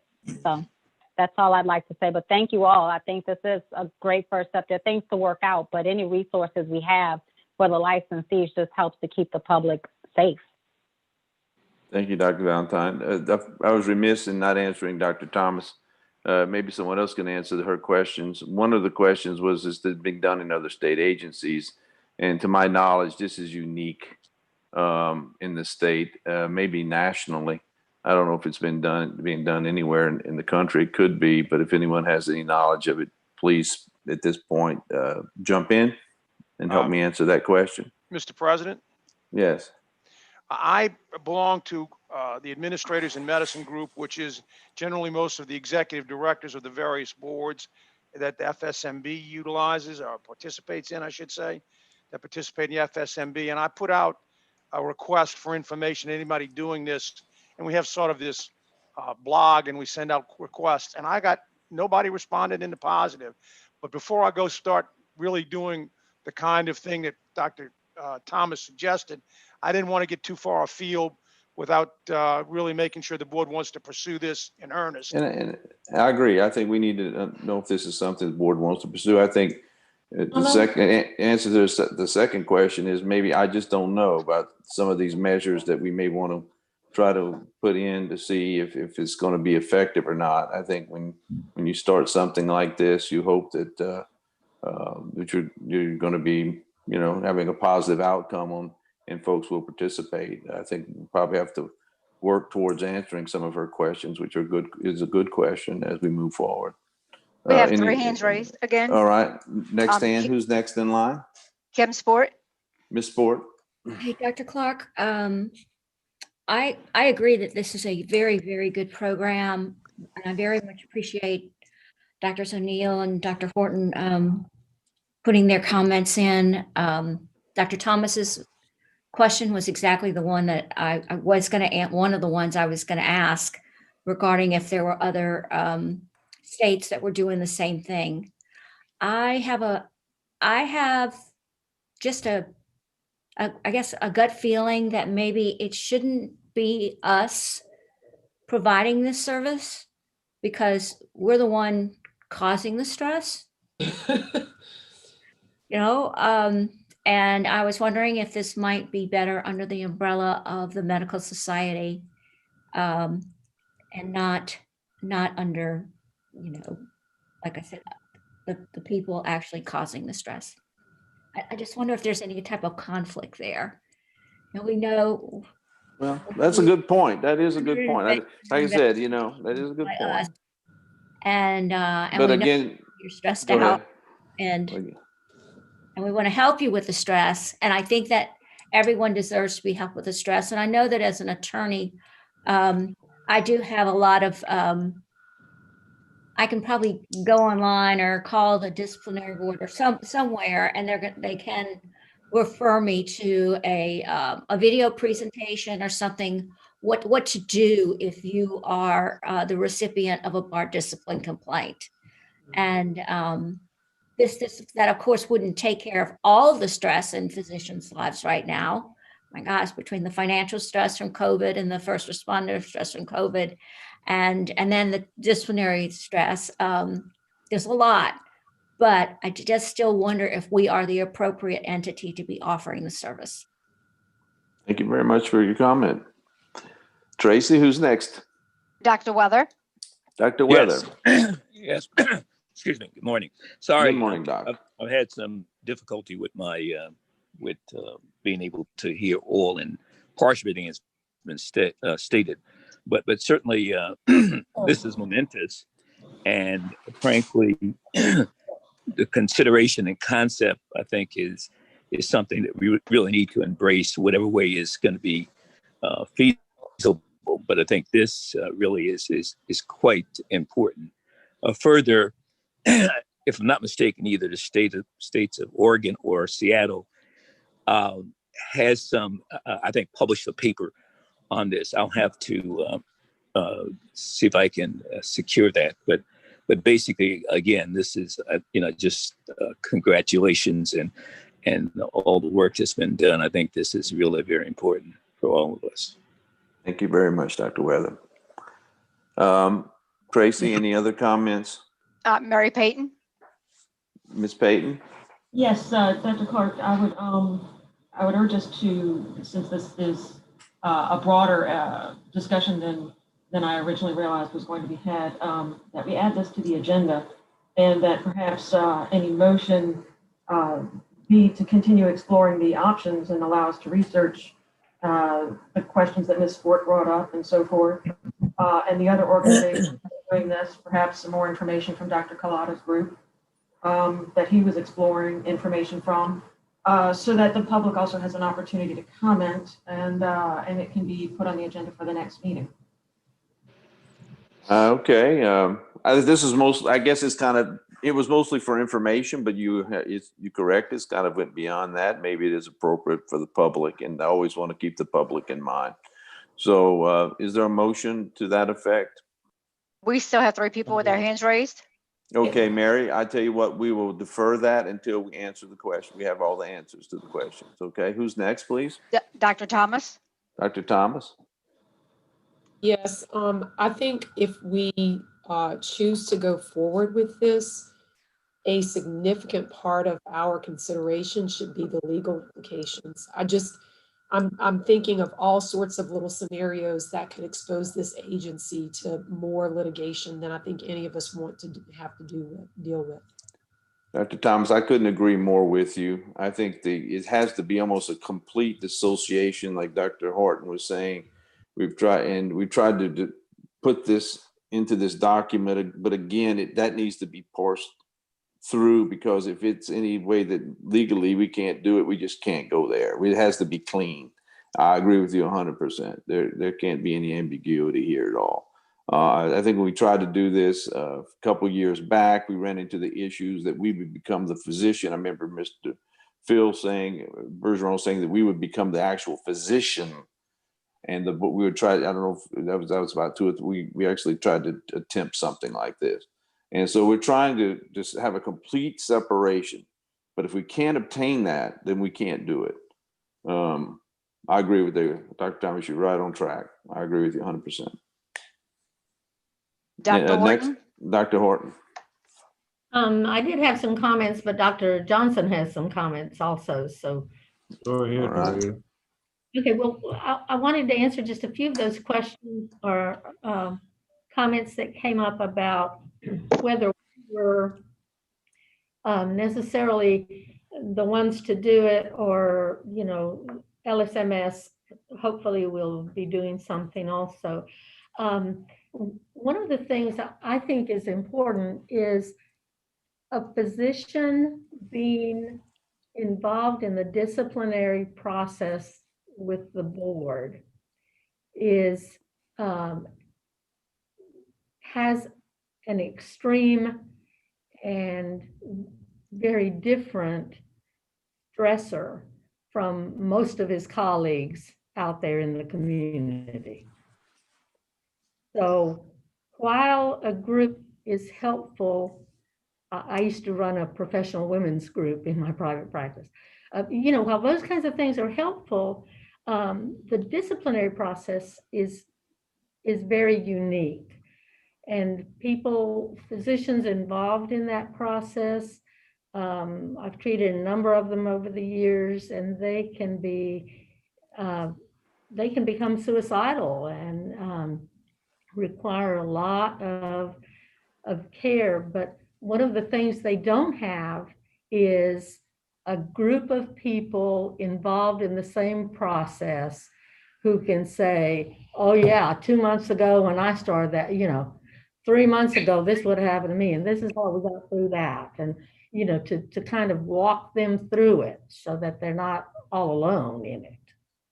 And if they have other issues that they want to talk about in that group, they're certainly going to have the opportunity to do that. And some of them may even choose outside of the service we provide access for. They might choose to do individual therapy on their own, or family therapy or something besides the usual care.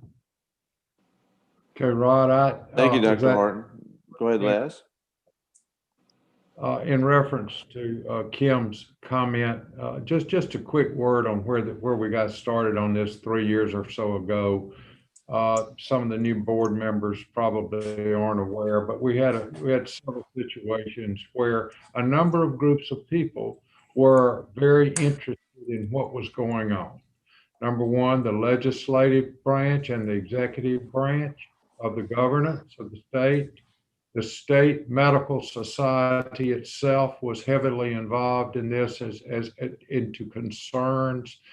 The board, our licensees, and of course the board itself, as to some adverse outcomes of some individual licensees, several suicides through the years and whatnot that were either with a valid interpretation or not associated to some degree with the stress of being investigated by the board. So that's exactly where this all started. And I love the concept of understanding of the legality and whatnot and responsibility of taking on a service like this. But everyone, the medical society, licensees, the board, the legislature, everybody was very interested in the fact that we went to the legislature and told them that we understood the inherent stress upon the licensees that would be investigated, and that we did have a concern for them, and we wanted to do everything we could to support them. That was the purpose of this initiative at its inception. It is absolutely, it must be understood that we can't take on any extra legal liability with this affirmation of support. So if we could do this through the medical society or somehow with legislation even to support what that we do and somehow delineate that we would not have any responsibility or legal responsibility for outcomes of the group therapy, for goodness sakes.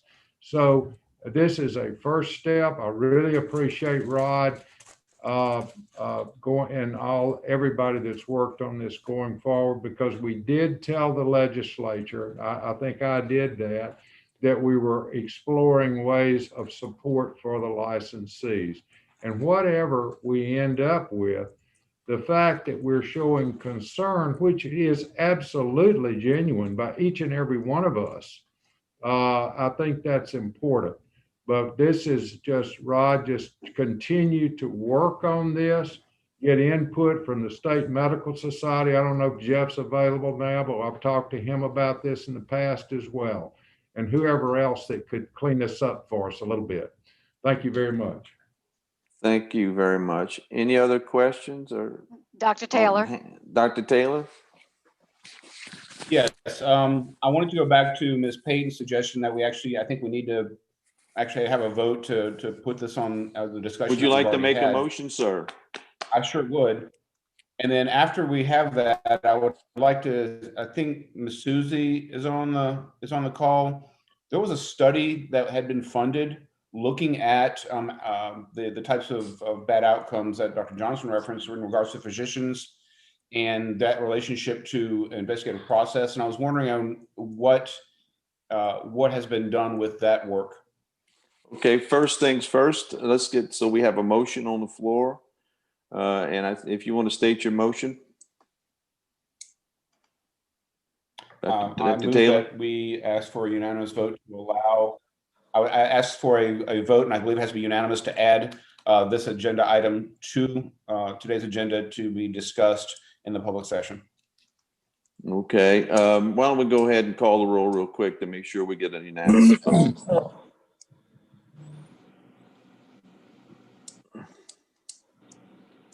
To the publics, you mean in an executive session or now? No, now, he just wants to add it to the current public session. We're adding an item to the agenda. On the motion to add the agenda item of group support for physicians under investigation, Dr. Weather, Yes. Dr. Johnson, Yes. Dr. Horton, Yes. Dr. Yu, Yes.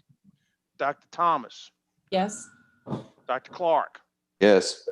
Ms. Sport, Yes. Dr. Valentine,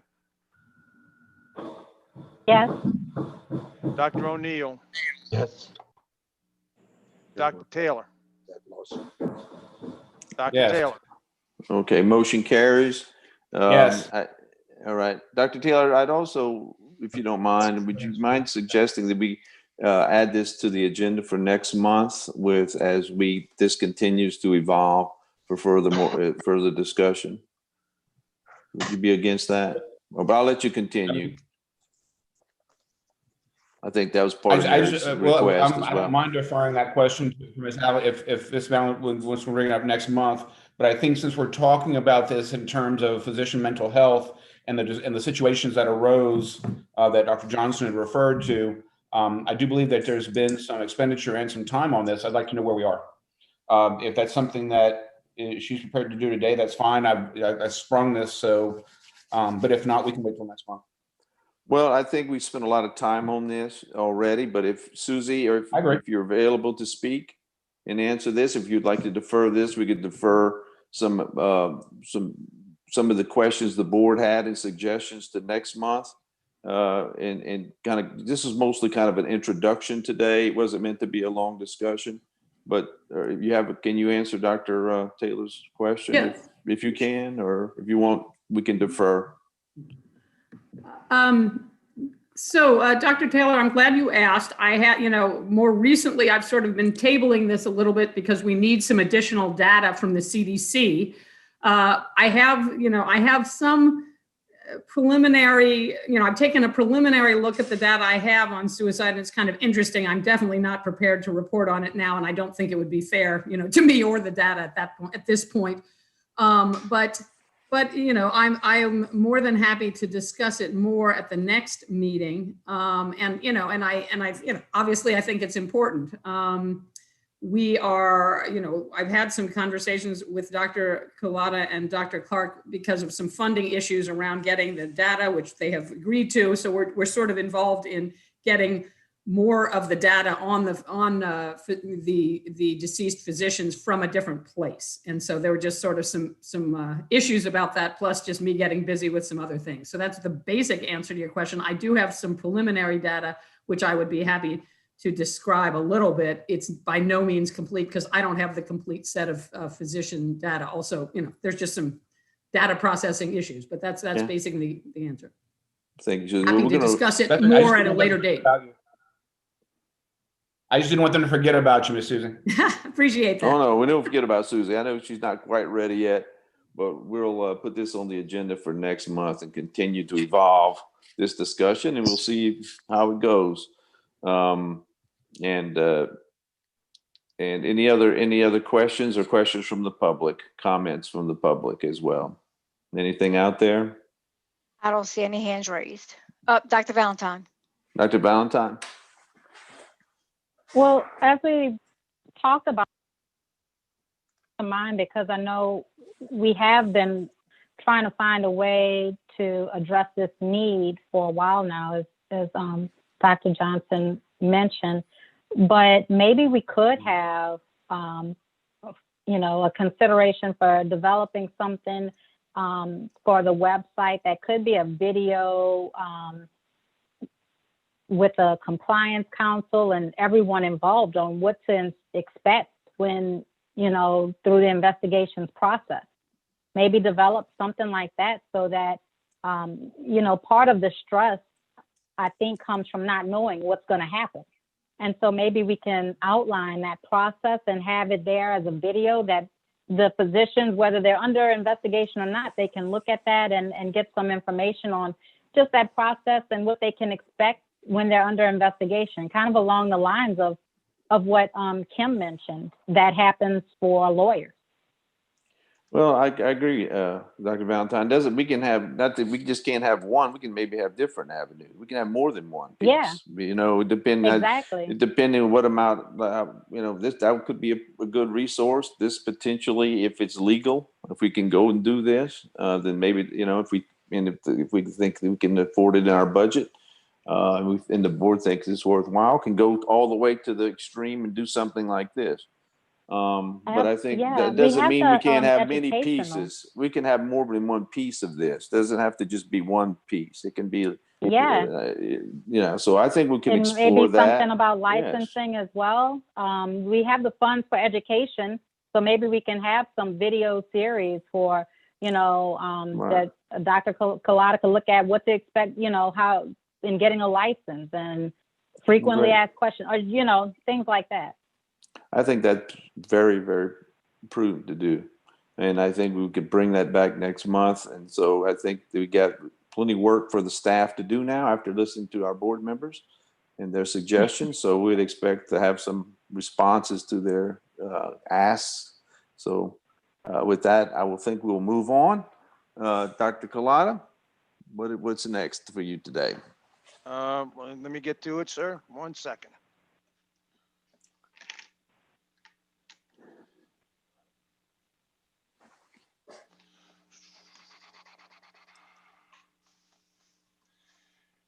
Well, just a report on CE Broker, as I told you earlier. These are what's going on. And this is the last weekly report as of November 27th. What's your summary? Well, I think that people are starting to sign up. I think we've got a number of continuing education hours already reported. I think that people realize that they're going to have less requirements the first year phase in. I think we've really only had one person who had a serious amount of difficulty because he couldn't understand that his license number, the way we report it, is not the same as it was 35 years ago when he got it. But I think we've got all of those straightened out. I've only had one person that says, I don't think I'm going to do it. I guess I'll quit. And I said, well, I'm sorry you feel that way. If you want to reconsider, I'll help you do anything you want to do. But I think it's moving along. And I think you can see from the various licensing groups that this is happening. It's evolving. And I think that's what we wanted it to do. And particularly here right now, this is the account registrations for physicians and surgeons right up on your screen right now. And I think that that's moving along very nicely. You have a total of about 2,700 physicians out of the 15,000. And I think a lot of these reflect the first couple of months transition as everybody's getting their emails.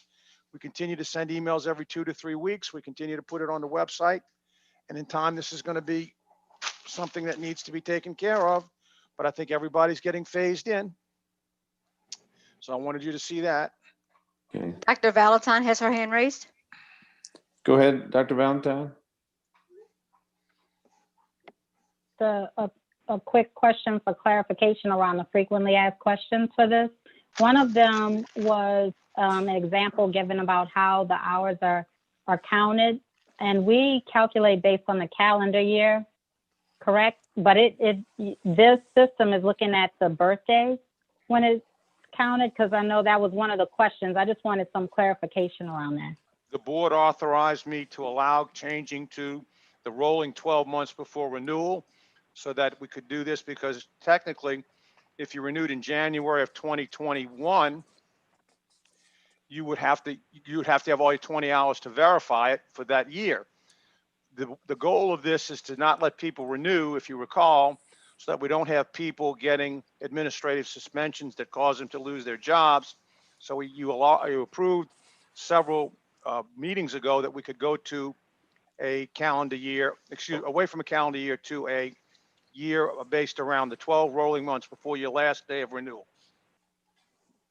Right. No, thanks. That's in as we transition to it. But once it's up and running, it's going to be based on calendar year. Is that correct? No, it will be based on the 12 months before your last day of your renewal. Your birthday. Okay. Whenever Some of our licensees don't renew on birthdays, but everybody has a renewal deadline. And for doctors, physicians, and DOs, it is the last day of your birth month is your renewal deadline. Right. Right.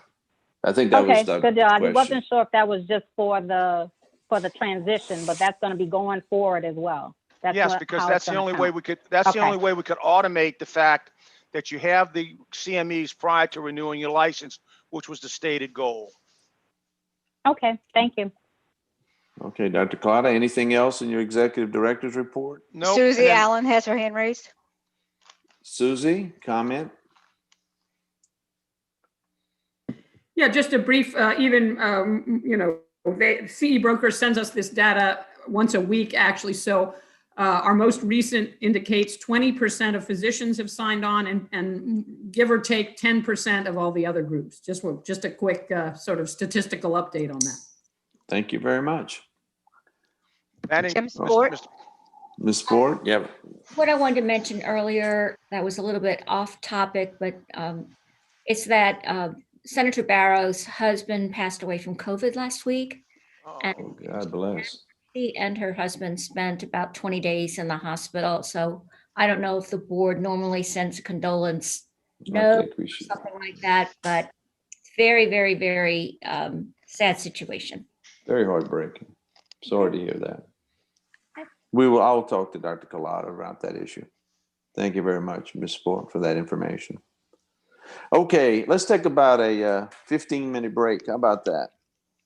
We'll come back at maybe 10 to 11. Take a little break. Perfect, thanks. Bye-bye. Okay. Sent me the message that he had notified Wade. He couldn't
Oh, yes. Okay, it is now 10:51. Is everyone back? Dr. Collada, is everybody ready to go?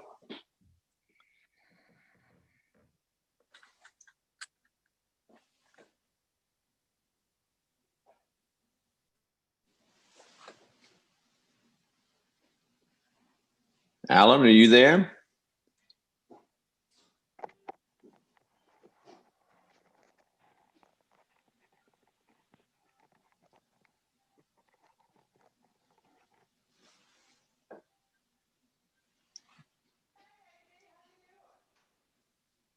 Tracy? Are you I'm there? here. Yeah, I'm here. Okay. All right. I'm just wondering if does it look like everybody's back from the break? I don't see Judge McNaris in. How about the board? Does everybody looks like the board is back? Dr. Valentine just says Dr. Valentine doesn't look like she's there. New video. No, Okay. I'm here. Oh, That's she's All here. right. Okay. So everybody's really Yes. back? Okay. Thank you. Thank you, Dr. Valentine. Dr. Collada, are you back? He's here. Yes, sir, I am. All righty. Well, let's go ahead and proceed. So the next issue is, I think we've gotten a response back from the Attorney General's office. And so why don't we go ahead and there was a question from Dr. Johnson. He wanted what the Attorney General's opinion on the issue of our legend. So why don't we go ahead and I guess either you or Ms. Wilton can speak to the email we received.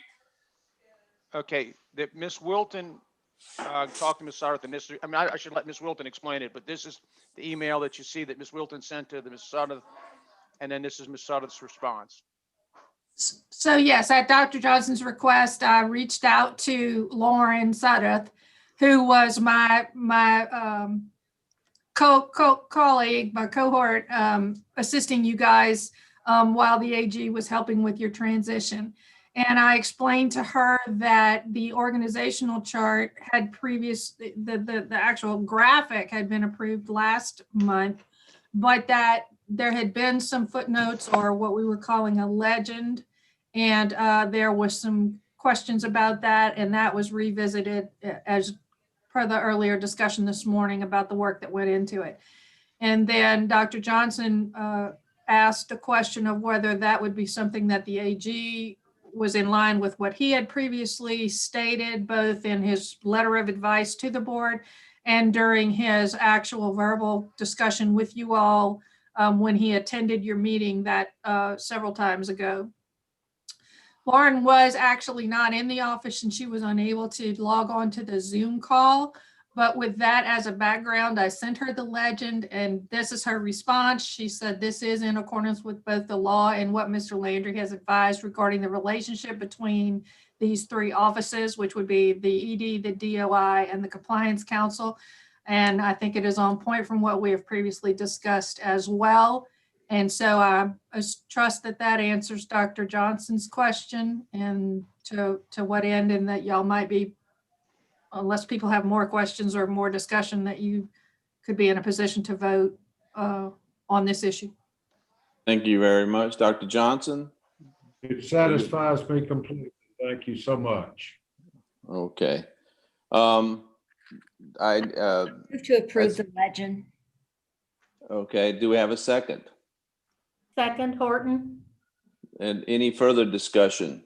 Colette White has her hand up. Ms. White? I don't have, I have a comment that I wanted to make about the information that's going to be published with respect to the investigations process. So you all go ahead and finish that. And I just like to, take us back. Okay. Thank you, Ms. White. Any board members have any further discussion? No hands up. Dr. Collada, call the roll. Okay, in regards to the final approval of the legend, Dr. Weather. Dr. Weather. Dr. Johnson. Yes. Dr. Horton, Yes. Dr. Yu, Yes. Dr. Thomas, Dr. Thomas, Dr. Clark, Yes. Ms. Sport, Yes. Dr. Valentine, Dr. Valentine, I'm Dr. abstaining from this vote. I don't know if you can hear me. abstain, Abstained. Yes. Dr. O'Neill, Yes. Dr. Taylor. Yes. You have I still would like, we have two Dr. votes Weather? outstanding. We have two Dr. votes Weather? outstanding. Dr. Weather, Dr. Thomas. I'm here. I'm sorry. I'm just coming back. That's okay. I know we had a break, so I want to give everyone time. Okay, This is, so please restate the vote. Dr. Thomas may have been unavailable. this is the motion to approve the legend after receiving information from the Attorney General's office this morning. And it just appears on the share screen. You can read it. This is a response from Ms. Sudduth. She could not attend the meeting today. She's unable to do so, but she did respond to Ms. Wilton's request by email.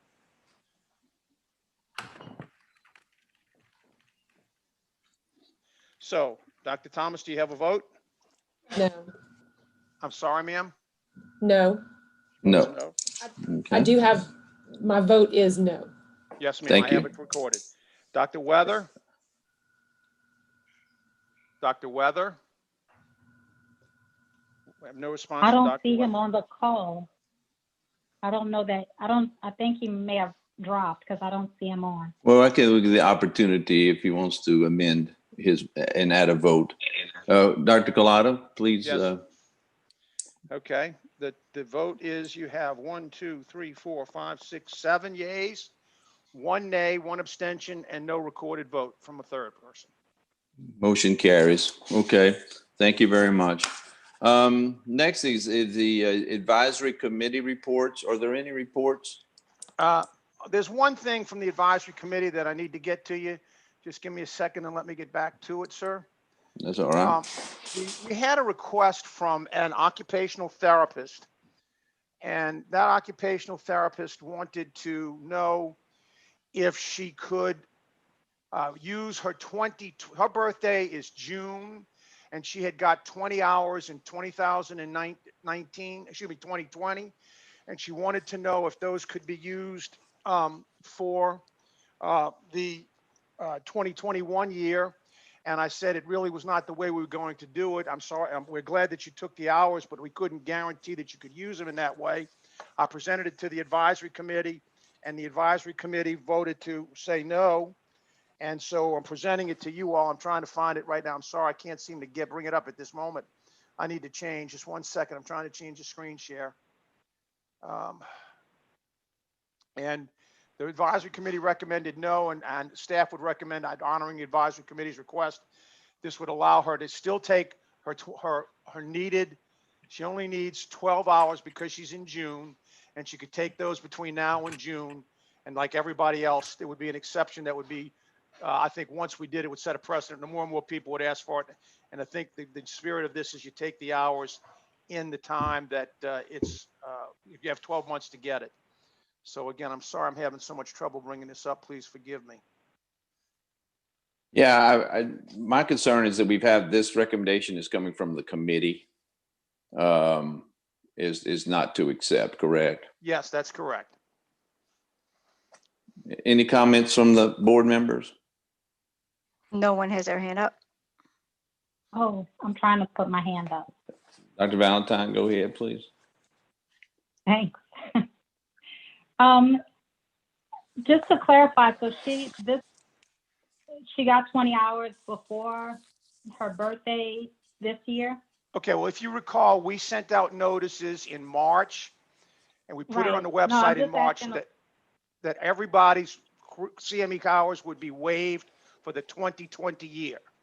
She claims Right. she didn't know about that, and she got her hours before her birthday in June, and she didn't have to do them. And she wanted to know if she could roll them over into the rolling 12 months of 2021. And I presented that to the advisory committee, and they suggested no, that everybody's doing it like we suggested.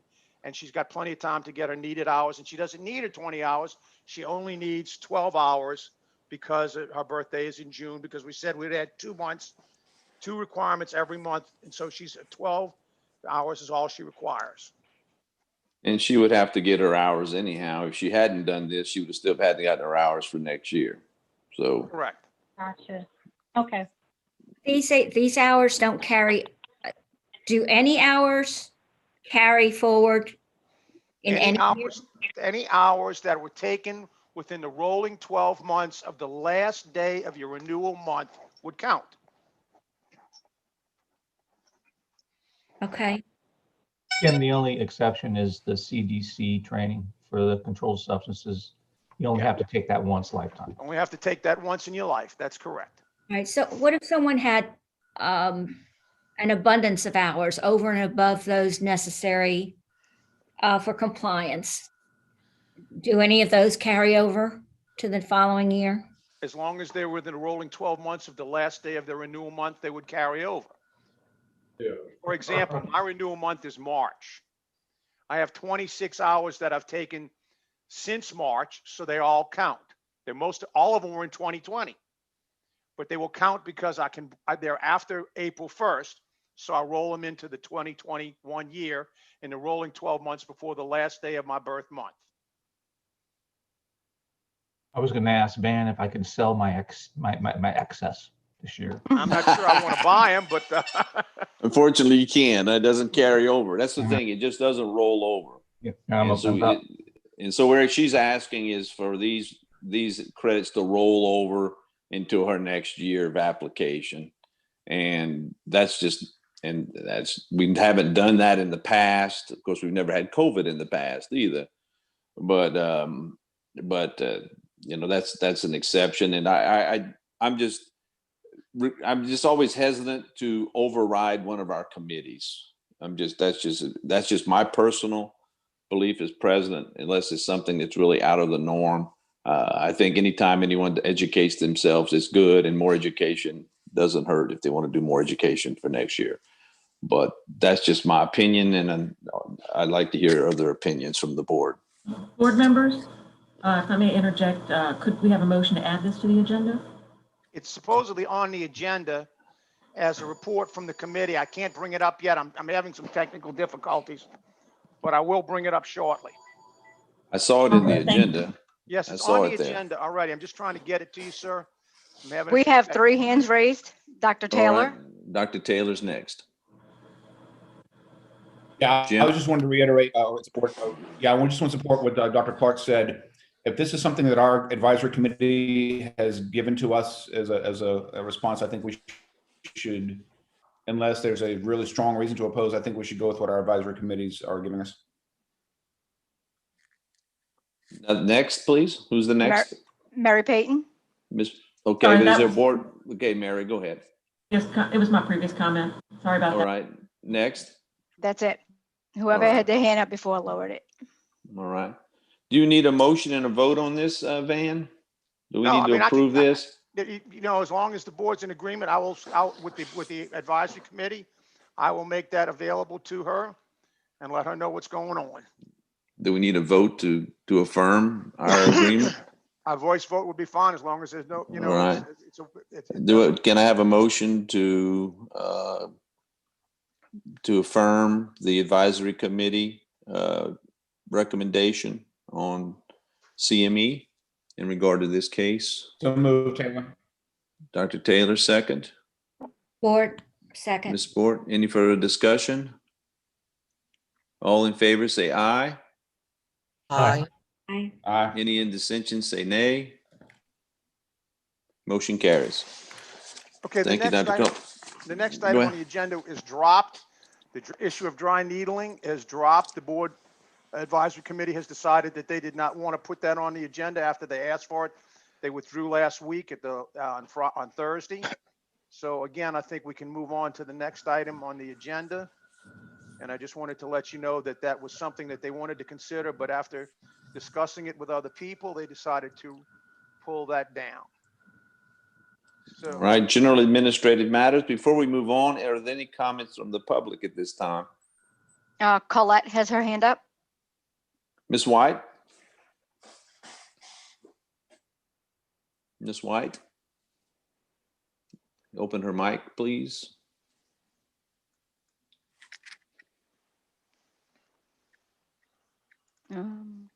Ms. White? Yeah, can you hear me? Yes, yes, you're recognized.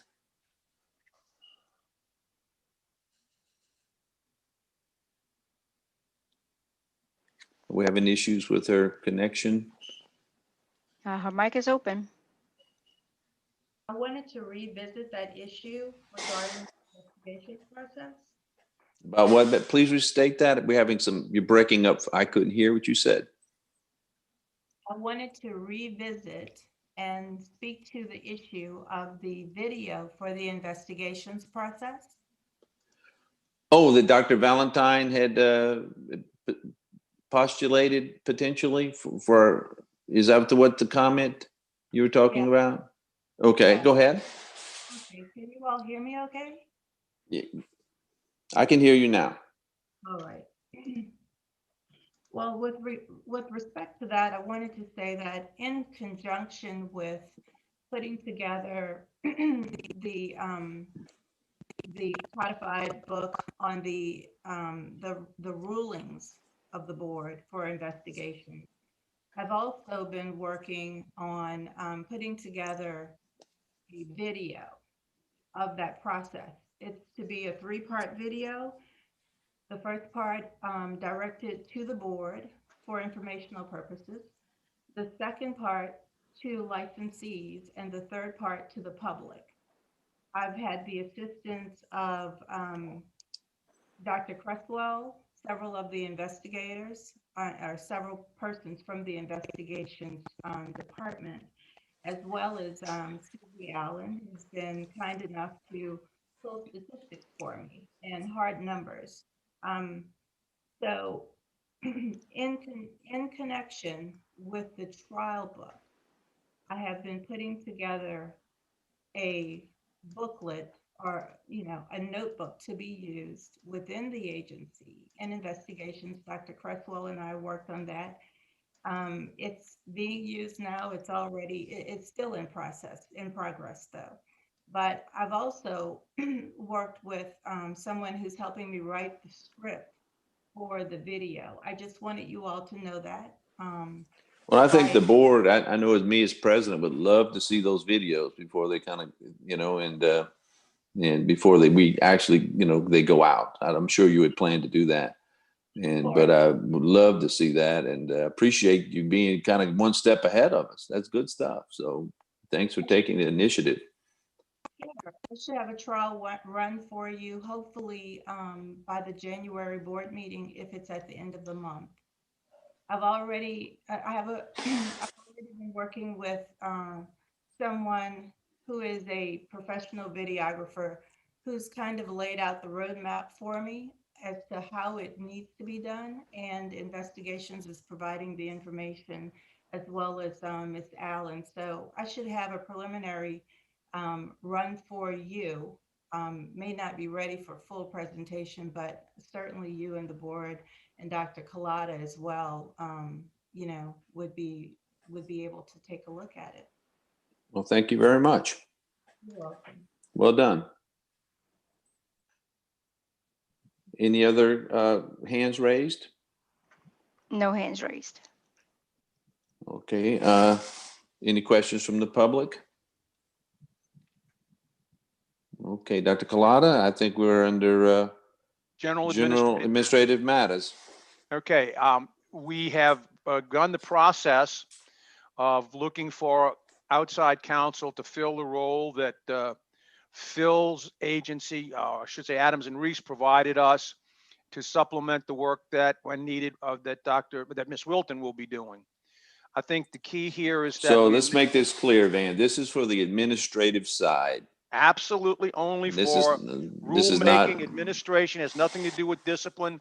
This is about the agency's work, defending us, handling lawsuits, processes, whether the questions that needed to be resolved that Ms. Wilton couldn't handle or overwhelmed by. And this is to supplant the agency as it was original intention, as I went back and looked at some of the earlier contracts of Adams and Reese.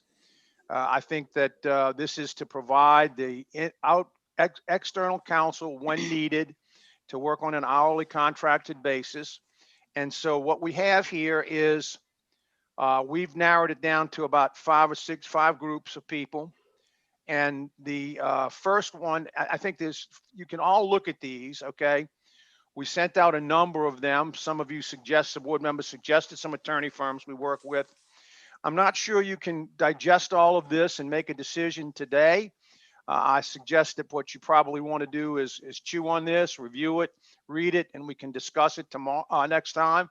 I mean, because this was probably about 400 pages of our agenda.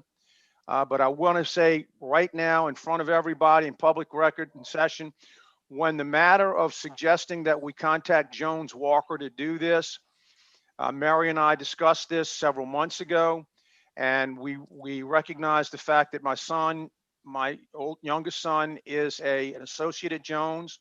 We went to the ethics board. We asked the ethics board for an opinion, would that be allowable?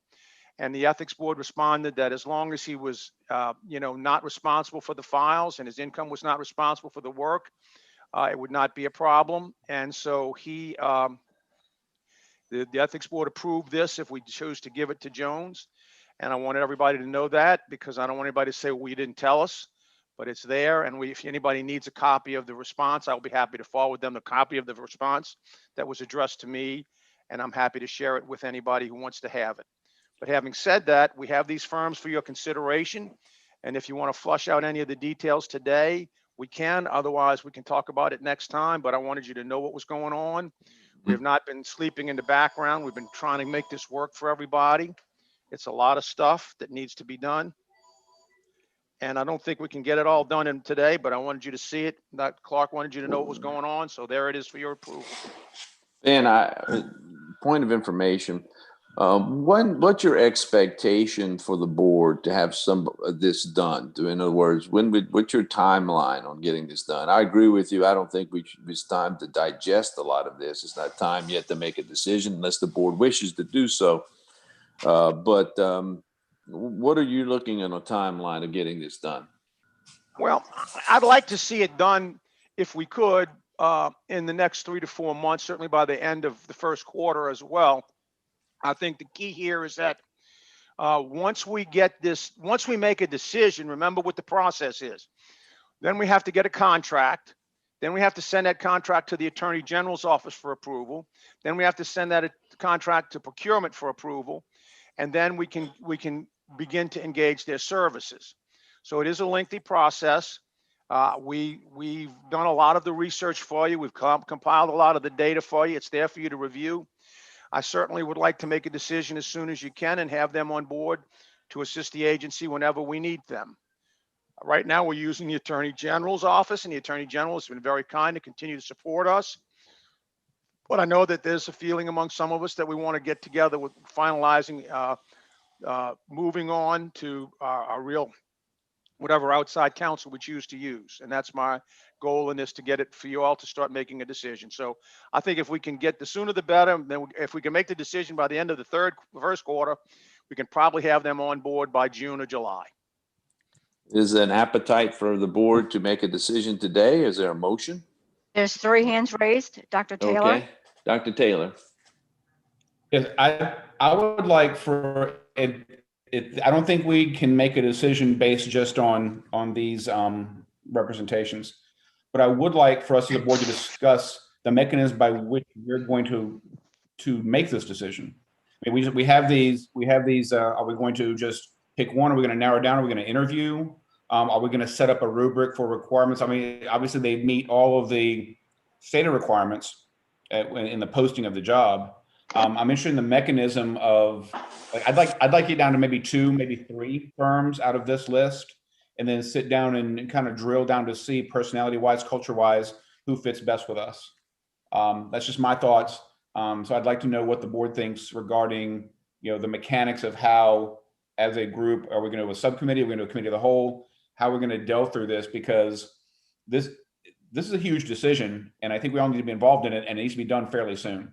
So we need a set of rules that we're going to agree to go through this process. What would you suggest, Dr. Taylor? Do you have anything in mind? Or Dr. Collada, did you have any framework that you wanted to work under? I wanted to make sure you understood that we can do all of this and just tell you who we hire. We can let you participate. We'll do whatever you want us to do. I think it was an important enough decision that the board be involved, however much you want to be involved in, and we will honor that. We can narrow this down to 3 and represent to you all. We can design a rubric and present it to you at the same time, and then you can take the 3, apply the rubric to them, and decide who you want, and we can set up interviews. But I would suggest that all of those be done in an orderly and progressive fashion to suit your needs and meet what you desire as to the best way to do this. Dr. Taylor, you want to comment? Yeah, I think that's fine. I kind of want to get this going, and I want to make sure everyone on the board has as much say as they want. Agreed. And again, this is something that they're representing. This isn't like a regular employee hire. I think we need to have some level of involvement in this process, more so than a regular HR activity. Would you recommend a subcommittee? Do you want to add? I don't know. We can't do a subcommittee. I think we can do a group, because I think we run into problems with open meetings laws and things. Yeah, I personally liked all the board working together. I'm just kind of a big family guy. Okay. The bigger concern to me is the mechanism by which we're going to agree to do this. And that's what I'd like to talk about. If everyone else is ready to go with the decision, I'm happy with it too. But I'd like to know what, if I say, okay, let's say that I pick I think firm B is the best one. Why do I think that? What do I know about this firm? What in their presentation stood out the most? I think there's two groups here that are probably the front runners in my opinion, but I'm just one of 10. And I think that everybody needs to have at least some input as to who those final 2 or 3 need to be, so that we can, because I don't think we need to go through the entire process on all 8 of these, or however many there are. I think we need to get down to a couple of 3 that we think are the favorites, and then down and get it done. Okay, we do have 5 raised, and if you want to start with board members, is we're gonna start with board members. I think that's all these. I think you're steering us in the right direction, Dr. Taylor, and I think maybe our council that we have presently could be very helpful and help us kind of thin the herd or choices, so to speak, and maybe limit it to just a few choices. But who's next, please? Kim Sport. Miss Sport. Okay. Attorney Sport. Thank you, Dr. Clark. I would really like for us to have a presentation by all of the attorneys who are employed by the board, and to explain to us exactly what they do, and then to have a real understanding of what any attorneys on contract are doing for us. I've always been just a little confused, which is weird because I am an attorney, but I think that we're bringing on more and more attorneys in-house, and I would just like to know exactly what each one does. And I would like to know, as we bring on our contract firms, exactly what each firm would do. Are you asking for a job description, or because usually it's kind of spelled out in their job description. So you want to know what they physically are doing day to day? Like you said, this would be administrative side only. Okay, well, that's Miss Wilton and Mary, I believe. Okay. Right. Okay. And I just Or is And your then- question, is there a need, is what you're questioning? Is there a need to bring someone in? Is that what I'm trying to read where you're going with this. I think we probably need to bring someone in if the attorneys that are doing this work in-house feel like there's a need. It's really if our in-house counsels feel that they need to have the assistance of outside counsel, that we should decide to enter into a contract with an outside law firm. And I will tell you that when I looked at this list, I came up with immediate 3 no's, 1 not enough information, and 1 yes. So I just don't know. I just want to. What would be your recommendation? Should you think that that the administration, Dr. Collada and the attorneys bring us a smaller list, kind of vet this for us a little better and bring us a smaller list to look at? And what would be your suggestion? What I want to know is when Dr. Collada said they'll be defending us in lawsuits and helping us when needed, are we talking about needed for rulemaking? What are we talking about here? Is there any So license? it's not enough information for you today. You need some more specifics, is what I'm I hearing. do. Okay, maybe I'm just not succinct enough today, but No. I think I You need are. more information. More information. Okay, who's next? Who's next board member, please? Dr. Valentine?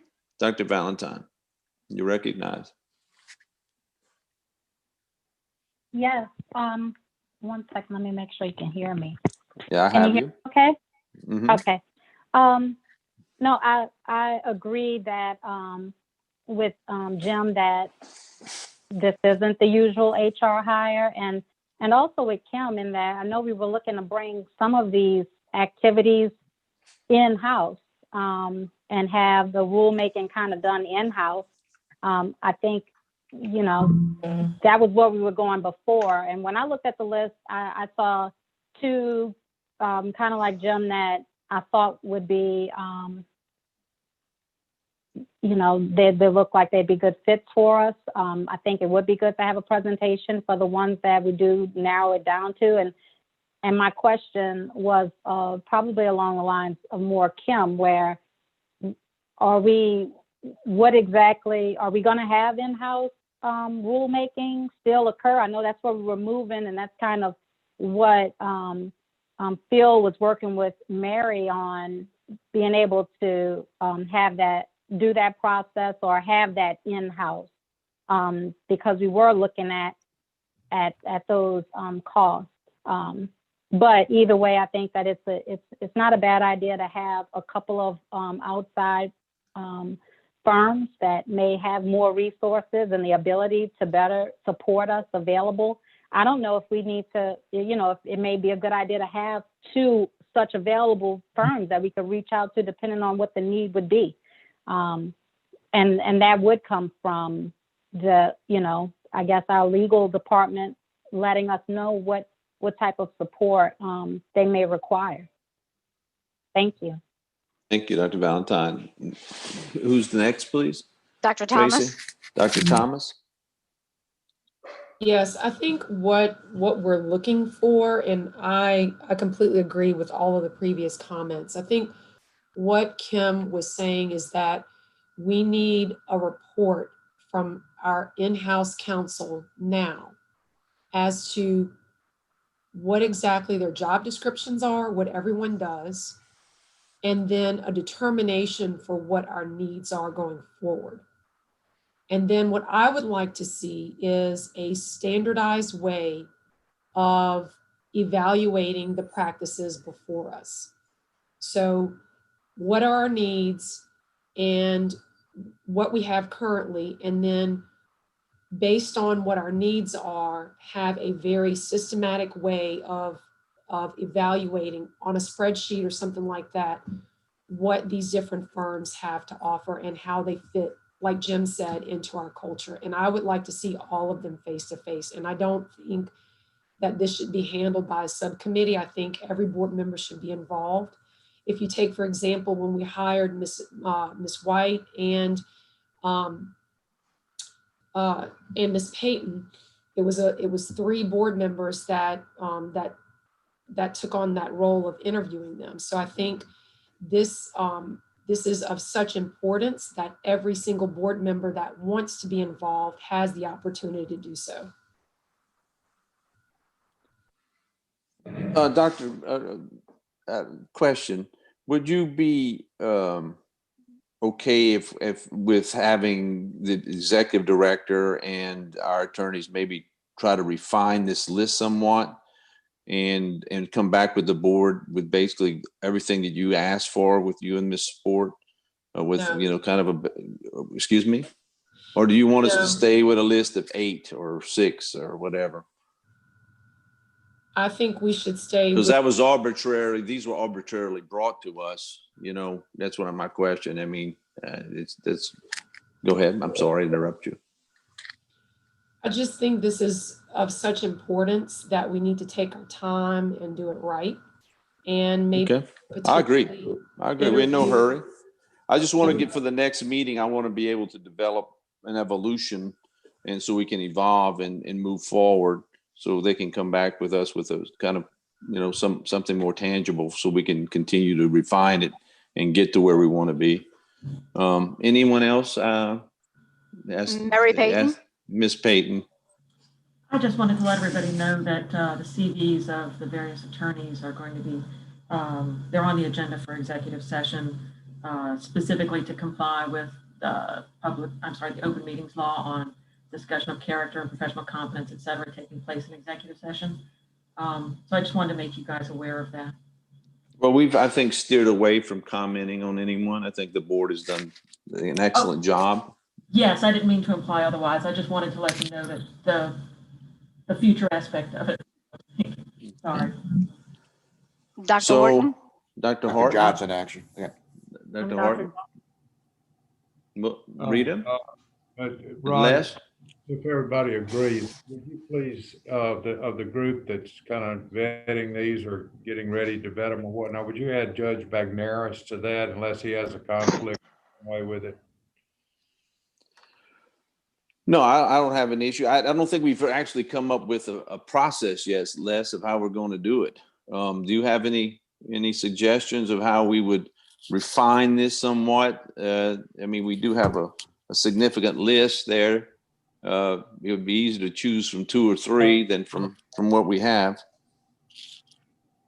Do you have a suggestions? Well, I just help our legal team to explain or make a presentation to us as to the attributes of the various firms. If we want to go through all 8 of them or whatever it is, that's fine. But if you want to refine it down to 3 to 5, that would be great too. But just have Judge Bagnaris and our 3 in-house attorneys weigh in on what they think the attributes are, because the lawyers should know the lawyers better than we do, to tell you the truth, in particular a judge. Well, I think that potentially could be a process if the board agrees that we could allow our in-house counsel and with the Judge Bagnaris to maybe at least give us a little more background and information, and maybe even some suggestions on some of these firms, which would definitely help the board make its decision moving forward. I don't think we're going to make the decision next month, but I think as we digest this and maybe thin the herd a little bit, and I think that we could do all 8, and then we could maybe at the next meeting bring back all the firms and then discuss all of them, and then maybe the board we can maybe go to 2 or 3, and along with suggestion of Dr. Thomas, maybe we could actually have 2 or 3 of those folks actually come in and speak to the board, if that would be agreeable. If that would be the board's wishes. I'm just, as president here, I'm just kind of trying to cultivate everyone's thoughts into one idea. If there's any ideas beyond what I'm saying or any disagreements, please raise your hand and we'll have some further discussion, because as mentioned, this is an extremely important decision. Dr. Valentine has her hand up. Dr. Valentine? Yes, you broke up your comments, Dr. Clark, but I'm sorry. so I didn't, no worries. We're all just trying to work this together, but I did like what Dr. Taylor mentioned about the rubric development, dropping everybody into this rubric so we could kind of see where they fall out, and having everyone, because we did use smaller groups for the interview process for the compliance counselor and attorney, but for executive director, for example, we had full board. So, and maybe that's one of the things, since this is such an important position, that we can standardize the process with a rubric like Taylor mentioned, and then, come together and talk about the attributes and how we think they could be a good fit for us. Well, expanding on Dr. Johnson's idea, maybe we could all have our council and develop the rubric for us, and then for next month. And we could have that. Would that be something the board would be in agreement with? I hadn't been hear any dissent, and what we can do is we could just instruct staff to put that on the agenda for next month as some type of a mechanism or rubric to help us better sort through this. Is that? I think that sounds like a good idea. All right. Hearing no dissension, I don't think we really need a motion on that, but that's how we will progress. Is that all right, Dr. Collada? It works for me. All right. So we'll get with the staff, and if you want to include Judge McNaris, or y'all come up with however y'all want to develop a rubric for us so that we can sort through this at the next meeting. Mr. President? Yes. Am I breaking up? Mr. President, can you hear me? I can hear you. I'm just concerned if I'm breaking up. No. I haven't. Go ahead. I just want to make it clear to Dr. Valentine that we are at this point we do not have a legal department. So I don't want her to get concerned about that, as she raised at the last meeting. I think the key here is to understand just what happened at this meeting.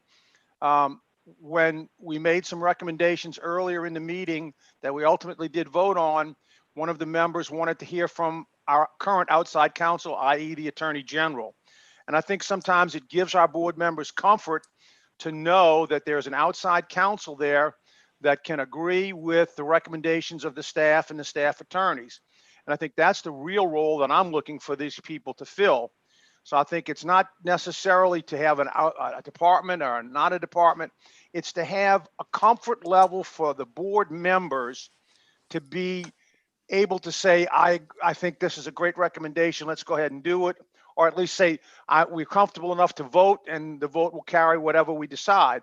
But I think it's clear that a lot of times the board members would like to have another opinion before they'd even decide to take a vote. And that's, I think, the role that we hope to bring this particular outside counsel to us, in addition to whatever work that cannot be handled in-house. But that is important. But I think the board is also concerned, or at least wants more information into actually what the job responsibilities are and the needs are, and so I think that at the next board meeting, in addition to the rubric or a structure for help us to kind of sort through this, it would be fruitful for you as executive director to give the board that information. Exactly what are the needs that you're asking for, because it will help us make decisions, as well as what. And so, is this going to be used as an overflow mechanism, or is there something that our current staff lacks in expertise, or whatever it may be? I think it's very important to educate the board, and I think it'll help us make a decision. We'll do it, sir. All right. All righty. Let's see what we have next on our list today. Would be our proposed budget. Our proposed budget. Let's see. Can we do that? Yes, we can do that before lunch. Let's go ahead and talk about the budget. Mr. Alday is here to present the budget for us. Can y'all hear me? Yes, sir, we can. Hi, this is Danny Alday. Just wanted to make sure that I unmute. So I'm going to be presenting the budget for 2021. And so the first page we're looking at here is the summary of the summary of actual and budgeted numbers. So the actual for 2019 is in the second column rather, where we're expected to end up for 2020 is in a column next to that, and then column following that will be the projected 2021 numbers, and then the difference between the projected 2021 numbers and the 2020 estimated numbers is the final column. So down at the bottom, you'll see that the projected budget for 2021 is $9,909,572, and that's going to be shown in more detail in subsequent pages. And this page here shows you the source of the revenue that's going to be used to pay for those expenditures. So we're projecting that our license and permit fees and renewals will go up about $225,000, which is about a 3% increase. Our fines and penalties, about the same. Interest income will project a little bit more than we did for the current year. Other miscellaneous is about the same, just a little bit higher. So those are the numbers, and there's not too much there to dwell on, unless y'all have any particular questions about it. The reserve funds operations is the number that's used if we, let's just say our regular revenue numbers don't hit the numbers that we need to pay for all the expenses, then we can dip into our reserves, which is basically money in our bank account, right? So that's the source of revenue for 2021. So we haven't had to dip in, is what you're telling us? No, we have not. Okay. So with the building expenses that we're going through right now, that could cause us to dip into it, just because they're larger, in size. Those are not normal operating expenses. However, they were budgeted for, and we are on budget with those expenses at this time. Okay. So this page here is providing you with a breakdown by category of all the different expenses that we are projecting for 2021 and where we're going to estimate winding up for 2020. Again, you'll see near the bottom, maybe the fourth or fifth line from the bottom, you'll see grand total expenditures. So that for 2021, we're projecting $9,909,572, and that was the amount that was on the previous page to show those two numbers balance. So I think that if there's any questions there, I guess there's one question that probably needs to be addressed, and Dr. Kalata, you might need to help me with this. When we had met, you'd mentioned that on the legal investigative contracts, which we kind of just discussed a little bit earlier, we're showing a $510,000 increase, and I think it was mentioned that we are expecting to have more costs incurred for the investigative work that's going to be done. But if you look at the column for 2019, that number was 978, and yet we had a dip in the year 2020. And I think that may have something to do with some of the contracts that didn't get done, or maybe you can kind of explain a little bit more about why 2020 was less than. Okay, let me see if I can take a shot at it, and Dr. Cresswell can come in and follow up if I don't state it accurately. Basically, we had most of the investigative work on a day-to-day basis was done by Adams and Reese with Dr. Cresswell. And then whenever there were cases that Adams and Reese was conflicted out, we used Stanley Reuter, or we used Kuig Partners. Now, Kuig Partners brought some cases because initially Mr. Kuig was working with Adams and Reese and left and went, not Mr. Kuig, but the attorney that was handling those cases, Adam Reese, moved to Kuig.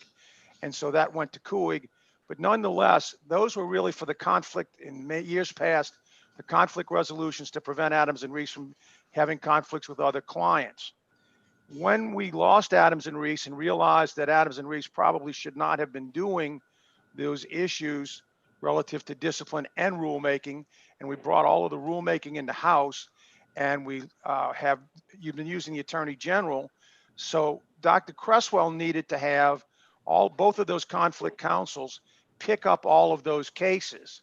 And so we have an increase in the expense for the investigations cost, because now we have two firms that are full-time handling all of that work, and Adams and Reese is not handling any of that work.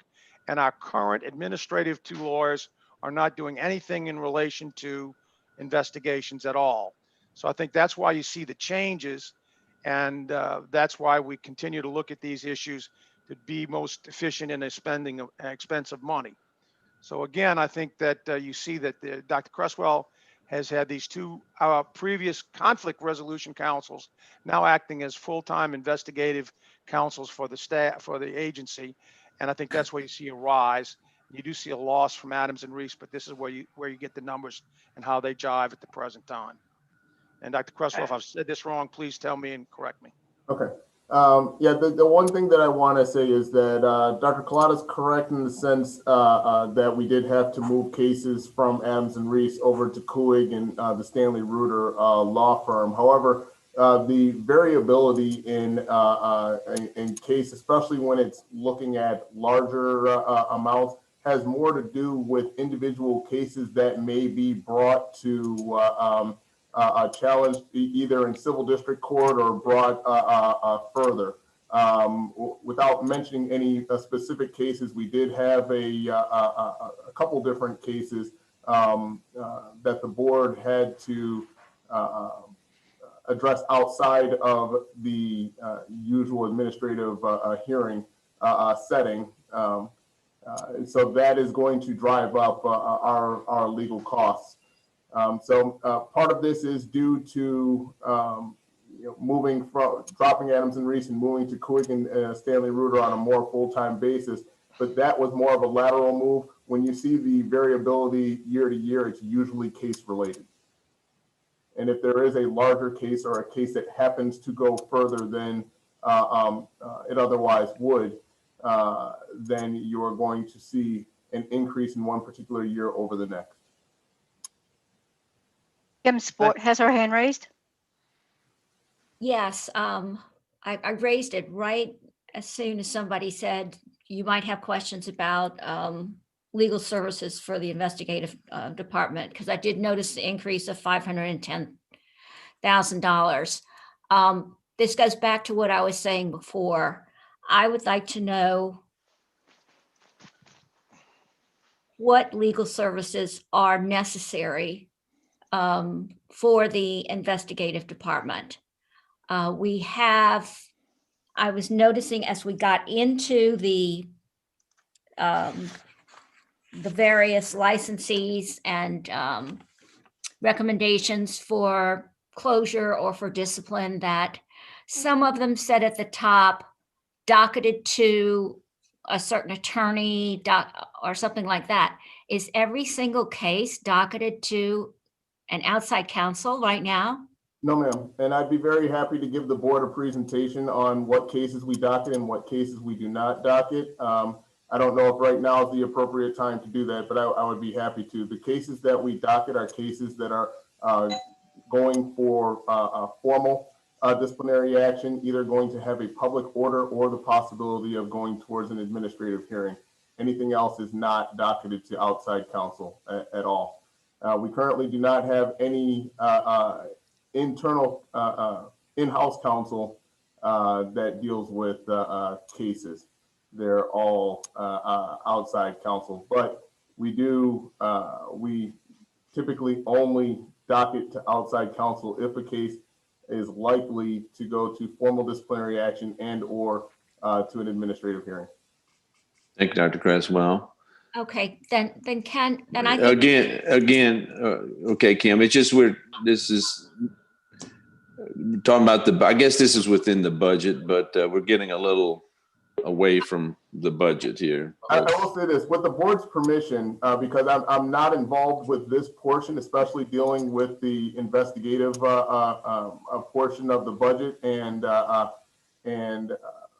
I do answer a lot of those questions. I would very much like to be involved more with this. So if, with the board's permission, because I can answer a lot of these questions and very appropriately, I would like to be involved when they have these discussions, these meetings, adding on the different attorneys for the agencies. I have a lot of input that I can add.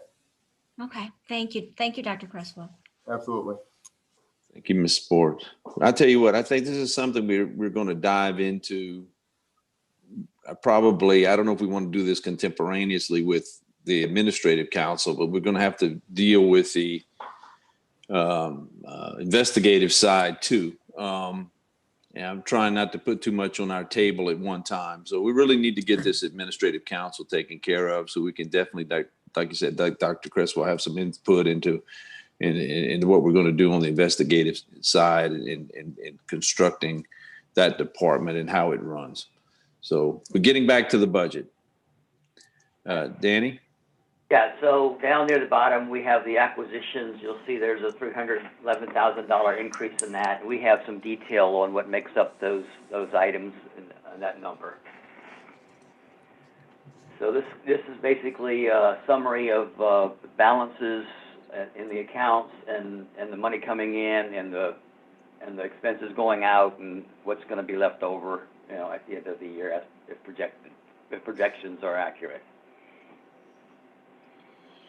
Okay. Any questions? Comments? Any hands? Miss Tracy, anybody with any questions from the board so far? Dr. Thomas just raised her hand. Dr. Thomas? Why does the report look so different from what we normally see? Because this is not a financial report, this is the budget report. We generally do the budget in December, and we do the three financials at January, January, March, January, March, and third quarter, beginning of fourth quarter. So this is really, you're approving the budget for the next fiscal year, and we are a calendar year operation. Got it. Does that answer your question, Dr. Thomas? You want more information? Mr. Yeah. Alday, can you help? Yeah, this is a once a year thing that when we just present it, but there will be the regular statements that she's probably familiar with that will be presented later on. Right now, we're just talking about the budget for next year. So these Got it. Is Denise going to is she going to present the financials later? No, she's not. Is there a reason why? Denise is no longer with the agency, ma'am. Oh.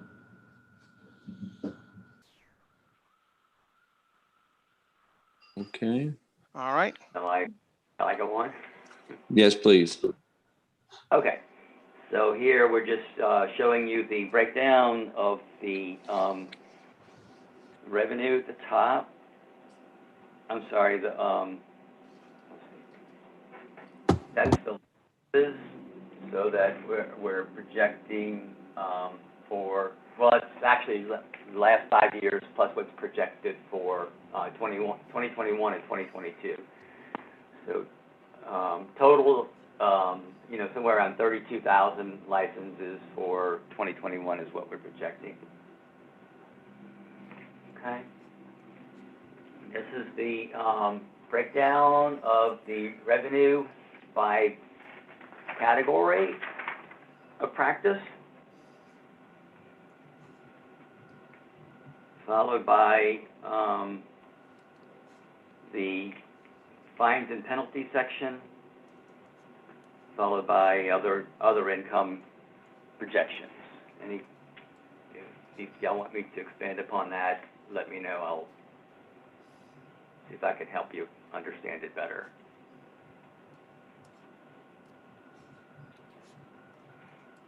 Okay, that's the breakdown by revenue. Now this is the breakdown of the salaries, total salaries for the year 2021 being projected at 3.46, so only a $5,000 increase over the year before. Total salaries and benefits are 5.8, and the benefits make up part of that, so not much change there either. Okay. And this next one, we skipped over, that's the individual salaries. I guess we can go down to the board members' salaries. Okay. All right, travel expenses. Any questions on that? I think that probably part of the year we'll still be doing Zoom meetings and remote sessions. So the cost of travel will probably go down for 2021 as well. All right, and the next one is the operating expenses that's being projected by line item.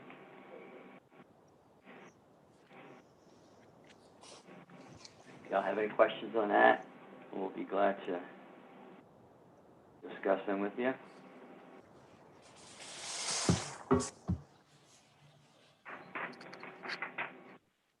Okay. These are the numbers projected for utilities, cleaning, automobile, other expenses, total building operating expenses increasing about $56,000 for next year.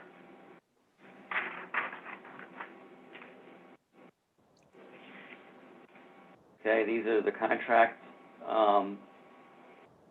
and the purpose of the contracts by profession. If there's any questions on that, let me know. I'll see if I can get some answers for you.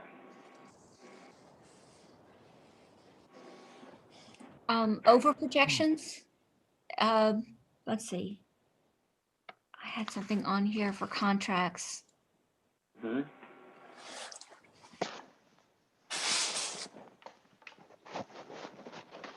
We're anticipating $445,000 in over projections on contracts for legal services.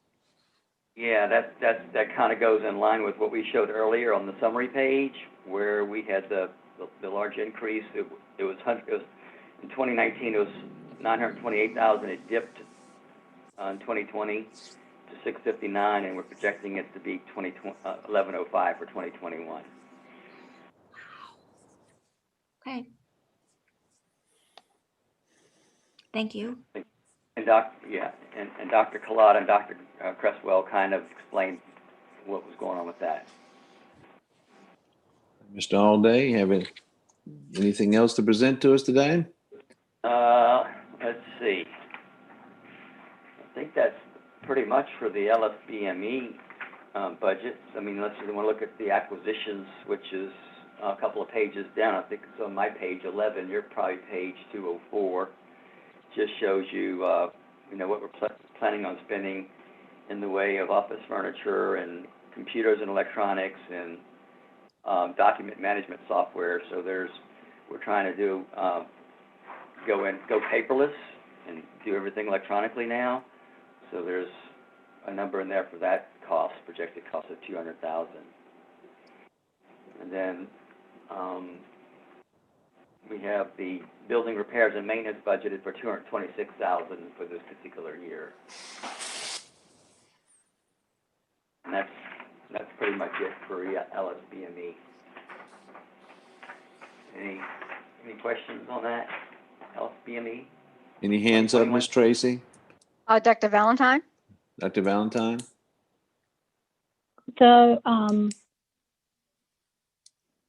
Something that we've been working towards with making sure all the documents were scanned in. There was a talk about that.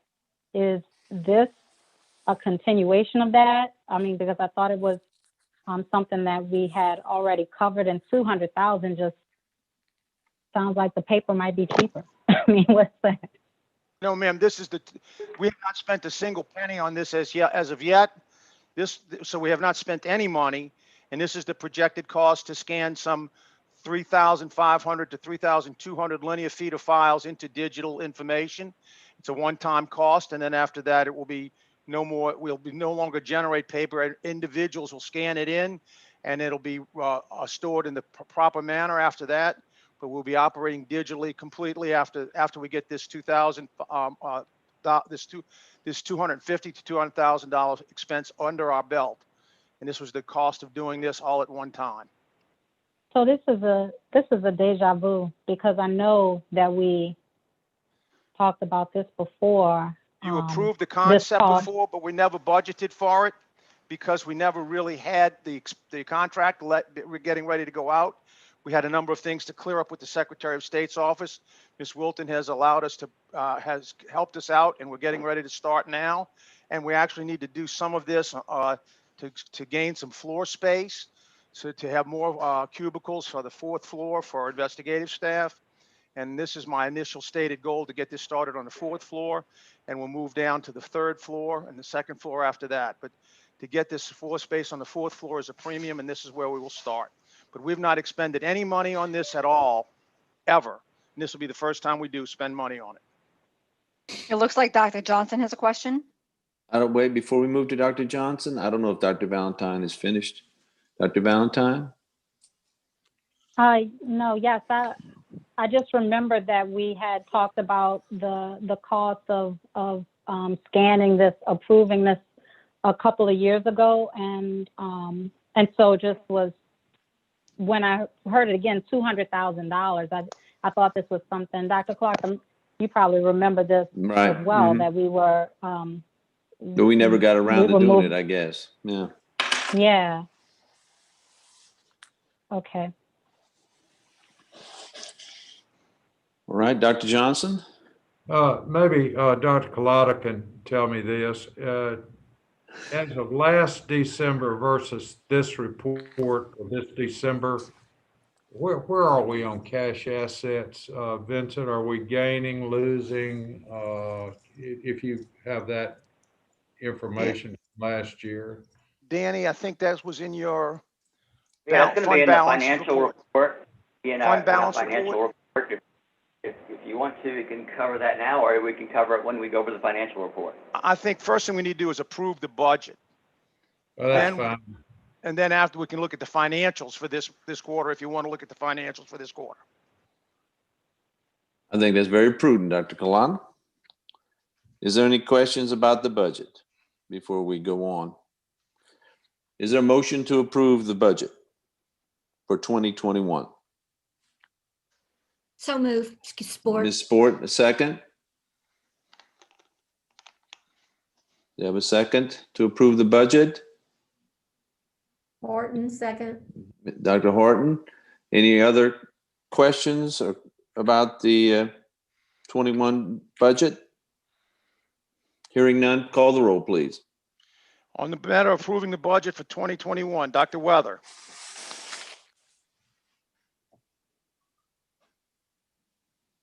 Dr. Weather. Dr. Johnson. Yes.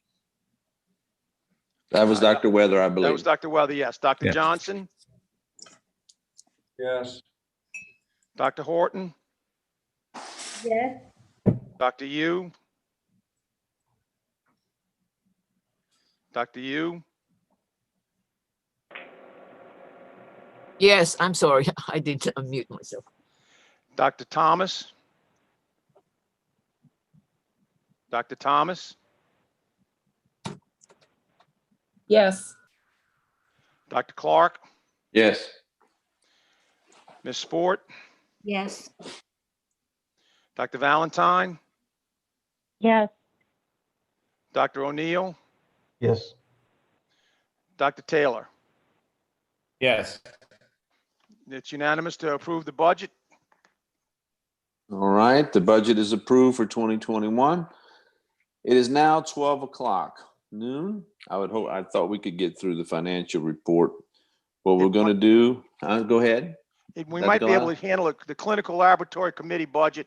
It's much shorter budget.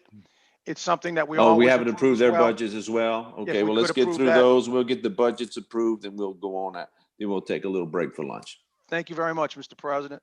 All right. So this is The the clinical lab budget's very simple. We're basically going to projecting the same revenue for 2021 as we did in 2020. So the total revenue is 383,000. You can go to the next page. Next page is just a breakdown of where the expenses will be. Total expenses, we're looking at around 350,000. That's down here near the bottom. Above is where you'll see the breakdowns of what makes up those expenses. It's not a whole lot of changes. I guess the one major change we have is with regards to LSU Health Science Center, Patsy Giroux. I guess that's a new contract or new person.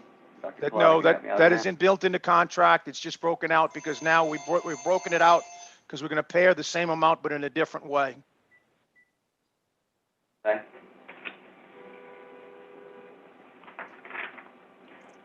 Who was that question about? I'm sorry.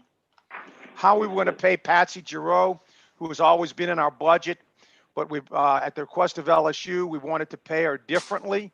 And so we're itemizing it and we're taking her out of the amount of money. We're keeping the amount same, but we're paying her in a different fashion. There's no change in expense to us under the new contract. It's just that LSU requested that we break it out separately, so we did. Okay, do I have a motion to approve the budgets for clinical? I have a Go ahead, or any question. other questions out there? Why is the amount that we're paying so much more for Ms. Jarrow? We have a question from Dr. sorry, I Thomas. didn't Why hear are we you. paying? Go ahead. Dr. Cloud, I'm sorry I interrupted you. I didn't hear the question completely. For Ms. Jarrow, let's see. It's not that it's going up. It's that we were asked to make it a separate item in the new contract, which we did. And we are paying her basically the exact same amount, but it was built into the other contract. It was hidden in the numbers. The totals are the same, but we're paying her in a different way, so it reflects as a separate line item. Okay, Dr. Taylor has a question. Dr. Taylor. Yes, I'm going to move to accept this, but I also want to ask in a general sense, I understand there's a lot of changes and rule administrative changes that the CLPC has suggested. Do you anticipate that any of those changes are going to affect how this budget is going to look in years moving forward? I don't think so. Quite frankly, they're actually, well, it may affect things. At the request of investigations, they have included a number of reasons for disciplinary action. And one of those reasons for disciplinary action or more reasons for disciplinary action may result in more investigations to be undertaken. I think the key here is that investigations did ask for these things to occur. And they were, if you look at those rules, they were very old. They've rarely been modified to any extent. They're in the process of undertaking a whole rules revision. And so there is the possibility that there may be more investigative staff expense because there are more reasons to undertake discipline. But other than that, I don't think so. I think that we're going to continue to pay LSU to do the CLEs, the continuing education units that they need. And we're going to continue to pay Ms. Jarrow to assist us in making licensing decisions. The one expense that may drop off is that we routinely spent money with Adams and Reese. We had the meetings in Baton Rouge, which we did not incur much this year. The next question is, where will they be when the COVID crisis is over? And I anticipate they'll be at the board office. And if we do that at the board, or unless if we pick a firm that has a law office in Baton Rouge, we could possibly do what we were doing there. But again, that's the only anticipated change that I look for in the future. Okay, good.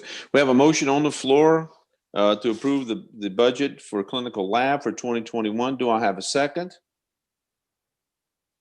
Weather, second. Dr. Weather has seconded. Any further discussion? Miss Tracy? No hands up. Any comment from the public? Mr. Phillips? No, sir, not at this time. Okay. None of mine Call, either. please call the roll. On the matter of the clinical lab budget, Dr. Weather, Yes. Dr. Johnson, Yes. Dr. Horton, Yes. Dr. Yu, Dr. Yu, Yes. Dr. Thomas, Yes. Dr. Clark, Yes. Ms. Sport, Yes. Dr. Valentine, Yes. Dr. O'Neill, Dr. O'Neill, Yes. Dr. Taylor. Dr. Yes. Taylor. Thank you, sir. It is unanimous to approve the Yes. budget for clinical Motion laboratory personnel. carries. We're going to take a little break to, let me see what my time I have here, to about 12:45, and we'll resume at 12:45. Thank you. Yay. Hey, Joette, just breaking for lunch till 12.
I hope everyone enjoyed their lunch. It was a quick one, huh?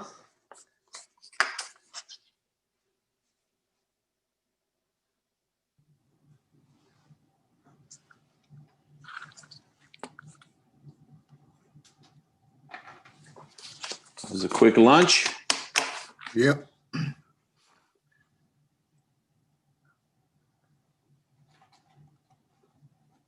So it's Alan, it's me and you, or you and I. Well, I'm here. This Yeah, is Dr. Rita. Horton's now here. Hey, Ms. Rita, how you doing? Yeah, Good. so you sound so much better today. I mean, it was pretty tough this morning. You were breaking up pretty bad. I'm glad we got you fixed. Yeah, Dr. Taylor's back. stopping and going away, and then it would automatically take connecting and come back. Oh, I'm telling you, I have 3 electronic devices. That's what I'm saying. I mean, I'm the worst person with computers. I got my cell phone that keeps going off. I got my new board computer with the triple protection, and then my iPad. You know, it's like purgatory. You know. I never If thought you I'd want be. to know who's really techno dull, just ask Dr. Collada and he'll tell you about all Oh, my I know, I questions. know. But I think he's faking it. Okay, just so he don't have to deal with. Wait until he's president. Probably the corona will be over. You won't have to deal with. I never thought I'd have to. I remember I promised that I was going to retire when I had to start texting people on my phone. I said, that's it. I'm not going to do that. But that was 5 years ago. So I guess I'm still going, you know. So Kim, how's things going with you? I saw you pop up on my screen. I'm doing well. How's the cat? The cat's behaving? Cats are both sleeping in the window. They're really enjoying hearing all the other voices. Yeah. Well, we're going to give it a couple more minutes. I know I had a rough just trying to get lunch and get back. It's kind of hard to do that. I had to go grab a bite and come back. It's got a lot to get through today. Well, that's what happened when you got a couple months of work, you know. And plus we had some things that that were just needed attention, the legal stuff and what we want to do with the physicians and mental health, with those important issues we have to get through. We have the budget, which is huge always to talk about. But hopefully we'll get through. Won't be too late tonight. But I don't know if everyone's back yet. How's it looking, Mr. Phillips? Can you tell, or Miss Tracy? Yeah, some of them are, several of the board members are unmuted. So that means they're back and have unmuted themselves at least. Okay, well, good. I I'm wanted to guessing say, the Miss others- Tracy, you're doing a great job, by the way. She's actually getting ready to connect back up. She was in the office. She had to get back to her. No, I'm here. I've been Okay. here. All right. Well, good. I think it's working much better because we want to make sure that the board members, we do it sporadically. We have done a good job, but it looks like we're rolling, and I like that. So the board members can be recognized, and that's great stuff. Okay, Dr. Collada, are you back? Yes, sir, I am. All right, it is now 12:51. So, well, let's go ahead and get started. There was some discussion during the budget that came up involving our COO and the fact that the board was not aware of those changes. So, Dr. Collada, I think it probably would be prudent for you to address those issues. And if the board members would like to ask questions, I'm sure you'd feel free to answer those within the limits of what you can answer. Yes, sir. All right, go ahead, please. Unfortunately, we had to terminate Miss Denise. She was a fine employee, but unfortunately, the situation arose where she is no longer able to be employed by the agency. I worked closely with our counsel, and we took the action we took to terminate her employment. Dr. Thomas has her hand up. Doctor, one of the questions, okay, I just want to continue. I'm sorry, I don't mean to interrupt, Dr. Clark. This is Mary Payton. And I apologize for the interruption. I understand that this came up earlier spontaneously. However, it's not on the agenda. And Well, I think this is part of, this is part of his executive director report more than anything. It's just kind of an extension of that. Would that be an issue, Mary? We're not going to make any, huh? I just want to mention that that open meetings law 4217A1 to discuss anybody's professional competence or character, things of that nature, requires notice to them in advance. And we provided that sort of notice. I don't think the board is going to be talking about her character other than I think he's informing the board of what has happened. And I think he can also maybe, if that's okay, inform the board of what he tends to resolve the vacancy. Would that be okay? That's acceptable. I just wanted to make sure everybody understood prior to being, they might have had comments or questions about things that tended towards what I was cautioning about. So I just wanted to make sure. Thank you. Okay, so Dr. Collada, can you comment on what your plans are? Immediately upon the action, we began the process of advertising for the job through civil service. That is in process. It is soon to be advertised. As you know, it takes a couple of weeks to get advertised. And then once it's advertised, we'll be collecting the resumes and deciding who we're going to interview and make some decisions on what we're going to do with that position. Okay, noting what Ms. Mary Payton has stated, board members, please be wary of the limits. And Ms. Mary, please step in. Do we need to make this for discussion? Do we need to make this a motion to have discussion, Mary? Or questions? While it was something that was mentioned during his executive report, it is not currently on the agenda. And so you feel more comfortable if we put this as a motion? I would think it would need to be a motion to add it to the agenda. The other part that's important would be that this is a personnel matter. And to the degree it delves into the personnel reasoning, I would believe that that's part and parcel of confidentiality that the employee would have the right to. So. Okay, so what is your advice to me as president, legal advice right now?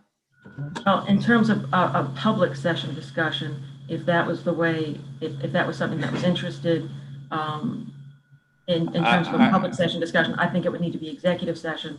The other problem is that she has not been noticed that she will be discussed in executive session. And so she would have to receive notice in advance. But if the board were just to ask questions of more about process of the replacement and issues like that, would that be okay without having to do anything with motions and everything? That's perfectly okay. That is perfectly. But we can't discuss her particularly. That's what you're saying. That's what I'm concerned about. Yes, sir. Okay. So, all right. Knowing that, then we'll open up the board for questions in regard to this vacancy. Dr. Thomas. So may I make a suggestion? This has happened in the past with another personnel issue and it never went well. So may I make a motion to do the appropriate thing and discuss this in executive session at our next meeting? That way we can cross our T's and dot our I's and do this appropriately.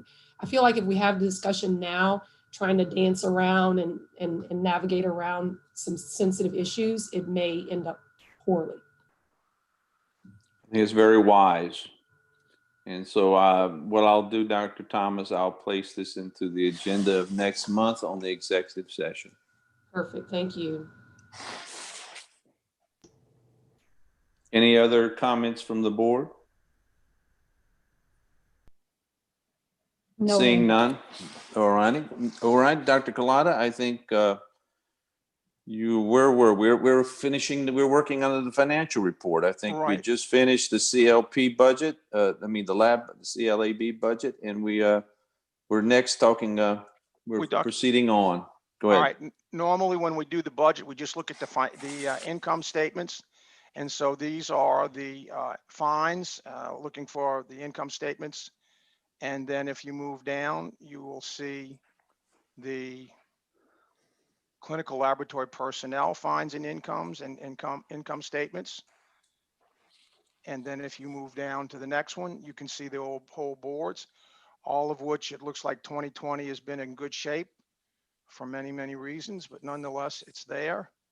And it shows you where all of our revenue is coming in, both in the clinical laboratory, which I have now, and in the general agency budget. I mean, general agency financials here as well.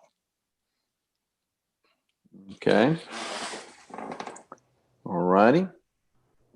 Anything else to present? Not in the financials. Okay. Next thing is the draft newsletter.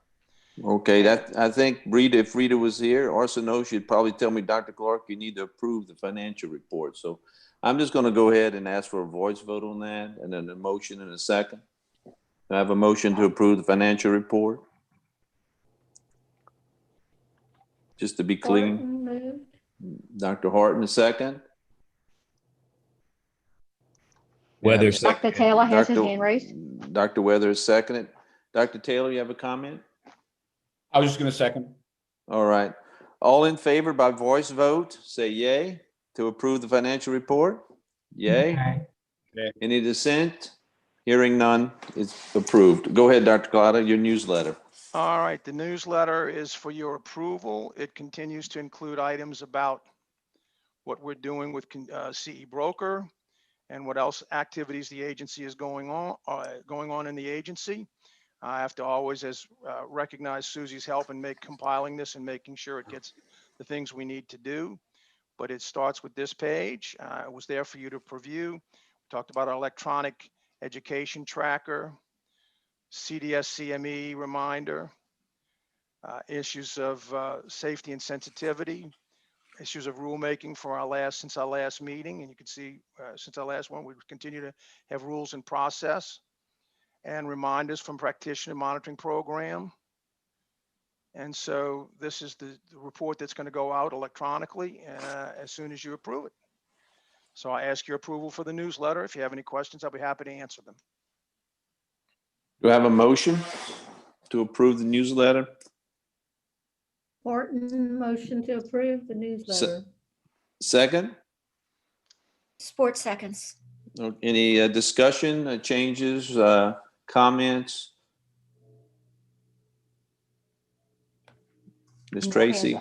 No hands up. Anything from the public? No, sir. All right, we'll go by voice vote again. All in favor of approving the newsletter, say yay. Yay. All against? You have a nay? Or did I have one? No nays. Okay, approved. All right. These Did are you our go through future- go ahead, future meeting dates? Yes, and as you notice, we've moved these all back to the end of the month like we had previously done, because the board changed its processes on hearings with regard to rules that we would normally have during the meeting. We now have them separately. They will be addressed in the report that Mary gives very shortly in the regulatory report, so you can understand how well it's going. And just to tell you that this reflects making the meeting changes to accommodate the new policies and how we handle those hearings. And so they're all at the end of the month as they used to be. And I would ask Okay. the board's kind indulgence to approve those. All right. Let's have time for board members to take a look. Hopefully they've looked at them already, but is any issues with any conflicts from anyone? Can you put them up on the screen? I'm sorry, I'm looking, I apologize. Please forgive me. Of course. So you move the January dates back? Yes, sir. Okay, because they were in the middle of the month. Okay. Correct. If you recall, we did that to accommodate the 35-day limit to have the hearing on any Right, of our but rules. now that you were doing that internally without the board now. Correct. Okay. All right, motion to approve. So moved. Ms. Sport, second. Weather. Okay. Dr. Weather is seconded. Any further discussion? Ms. Tracy, hands up. No, sir. Yes, Okay, sir. another voice vote. All in favor to approve future meeting dates, say aye. Aye. Aye. Aye. A few more ayes would help. Aye. All against, say nay. Hearing none. The future meeting dates are approved. Regulatory report. Okay, let me just get to that 1 second. Is Mary going to present that? You Yeah, said? Mary's gonna present the regulatory report. Dr. Horton has her hand raised. Dr. Horton. I'm Dr. John.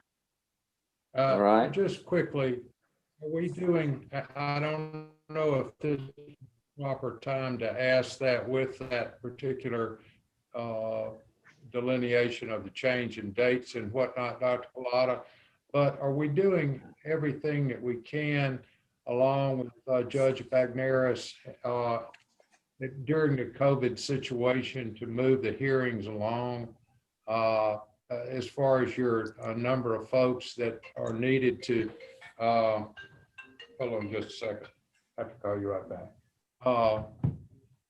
In such a way as not to get too far behind. I guess that would be Dr. Creswell and Vincent and Dr. Clark to answer that. Are we doing everything that we can to try to stay on schedule for the adjudication of these issues for our licensees? Well, I will comment last. Dr. Clark, you may want to comment. Dr.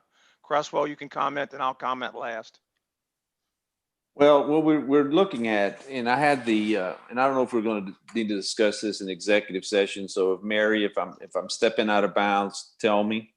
But what we had looked at is there had been some licensees who had some hearings, potential hearings that were coming, and had requested in person. I think at the last meeting, I really got the sense from the board that we weren't planning on doing any in-person meetings until we felt this COVID situation had somehow gotten under control to a degree that we felt it was safe to not only expose ourselves, but also the public and or the litigants or whatever and our staff to potential infection.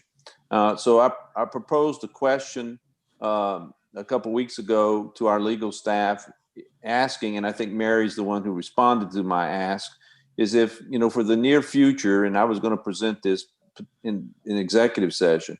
Yeah, I do think the discussion could take place in executive session. I think that would be better since it's legal advice to you guys. But okay, what do you? Is it okay?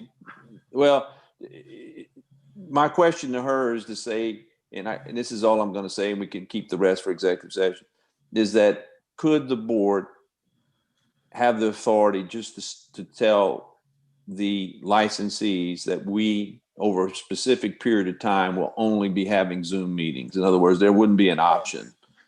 And so, Les, that's what we're going to discuss in executive session. That's right. Well, that's fine. But so that we could move things along, So that's kind of what we're going to talk about. Van, did I say too much? No, I think you did fine. Okay, I'm trying to trade. Okay, so that I hope we can answer. We'll talk a little bit more about it when we get in executive session. Okay, regulatory report. So with regard to our rules under development, as you all know, we have about 8 different rules that we've been moving through the rulemaking process. And all of them were noticed in the October 2020 Louisiana Register for a public hearing and public comment. And on November 24th, we held that public hearing. There were no comments received from anybody in advance of the hearing. And then we had a court reporter present at the hearing. We announced each rule separately.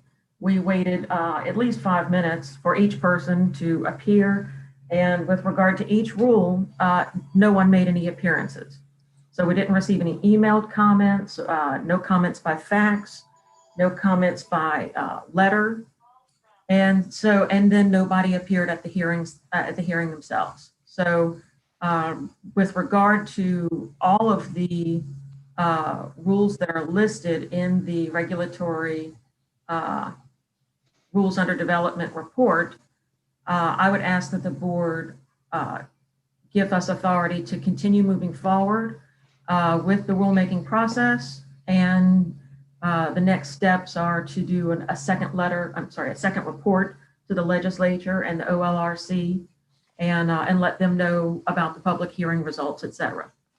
Mary, do we need the board to give you approval on that? Isn't it already been approved and it's just a process now? Well, usually I think this is kind of an unusual circumstance where we don't really have any comments. Normally those comments are given to you and we draft responses to the comments for you and you approve those. And in the process of that, kind of approve moving forward. It's kind of an unusual circumstance that nobody has said a word.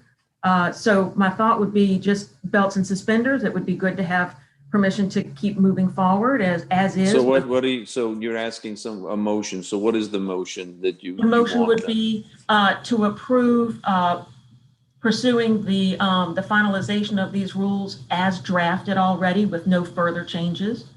And okay. Well, I'll ask a board member to make a motion to accommodate that. May I have a motion from the board? Sport moves. No, somebody moved, and I don't know who moved and seconded. Ms. Sport moved. Okay, Ms. Sport has moved. Second, Horton, second. Dr. Horton. All in favor, say aye. Aye. Aye. All against, nay. Hearing no nays, it passes. Okay, next, Mary. I appreciate that. That is the regulatory report. Now, we didn't approve the regulatory report. We just approved those motions for those rules. No, I'm sorry. I don't think you normally do a separate approval of the entire regulatory report. I could be wrong about that. Just accept it as a report. I think you just accept it. Well, I don't know, Miss Rita, I think you used to always ask us to approve the regulatory report. At least Okay to with my me knowledge. if you want to. Fine with us. Okay, well, let's do it. Like I said, I was trained by Ms. Rita Arsenault. Okay, Christy, am I wrong on that? No, Dr. you're right. Valentine? Okay, You're right. She would say that. okay. So I need a motion to approve the regulatory report. So moved, Taylor. Okay, second. Weather, second. Dr. Weather, all in favor, say aye. Aye. All against, nay. Hearing no nays, the regulatory report is approved. Okay, and then there's what's the next thing up here, Doctor? It would be the legislative agenda, and I think we Okay. talked about that. As long Okay. as you have our permission, we're going to move on to drafting legislation, begin to select the people that we're going to get to present those bills and start putting together. Since it's going to be affecting all the boards and commissions, I'll be contacting all the boards and commissions. And we'll be able to get, and we'll be involved and be able to review those drafts and everything that you're Everything, doing, yes. correct? Yes, sir. Okay, for next month, we'll have that on the agenda. Correct. Okay, perfect. All righty, at this time, are there any comments from the public? No, sir. Okay, we'll give them a few more minutes. Nope. I mean, nothing yet. All righty. Okay. May I have a motion to go into executive session? So move, Valentine. Dr. Vine, second. Ms. Sport, all in favor, please say aye. Aye. Aye. All against, nay. We're now in executive session, so we'll give Alan a few minutes to disconnect everything.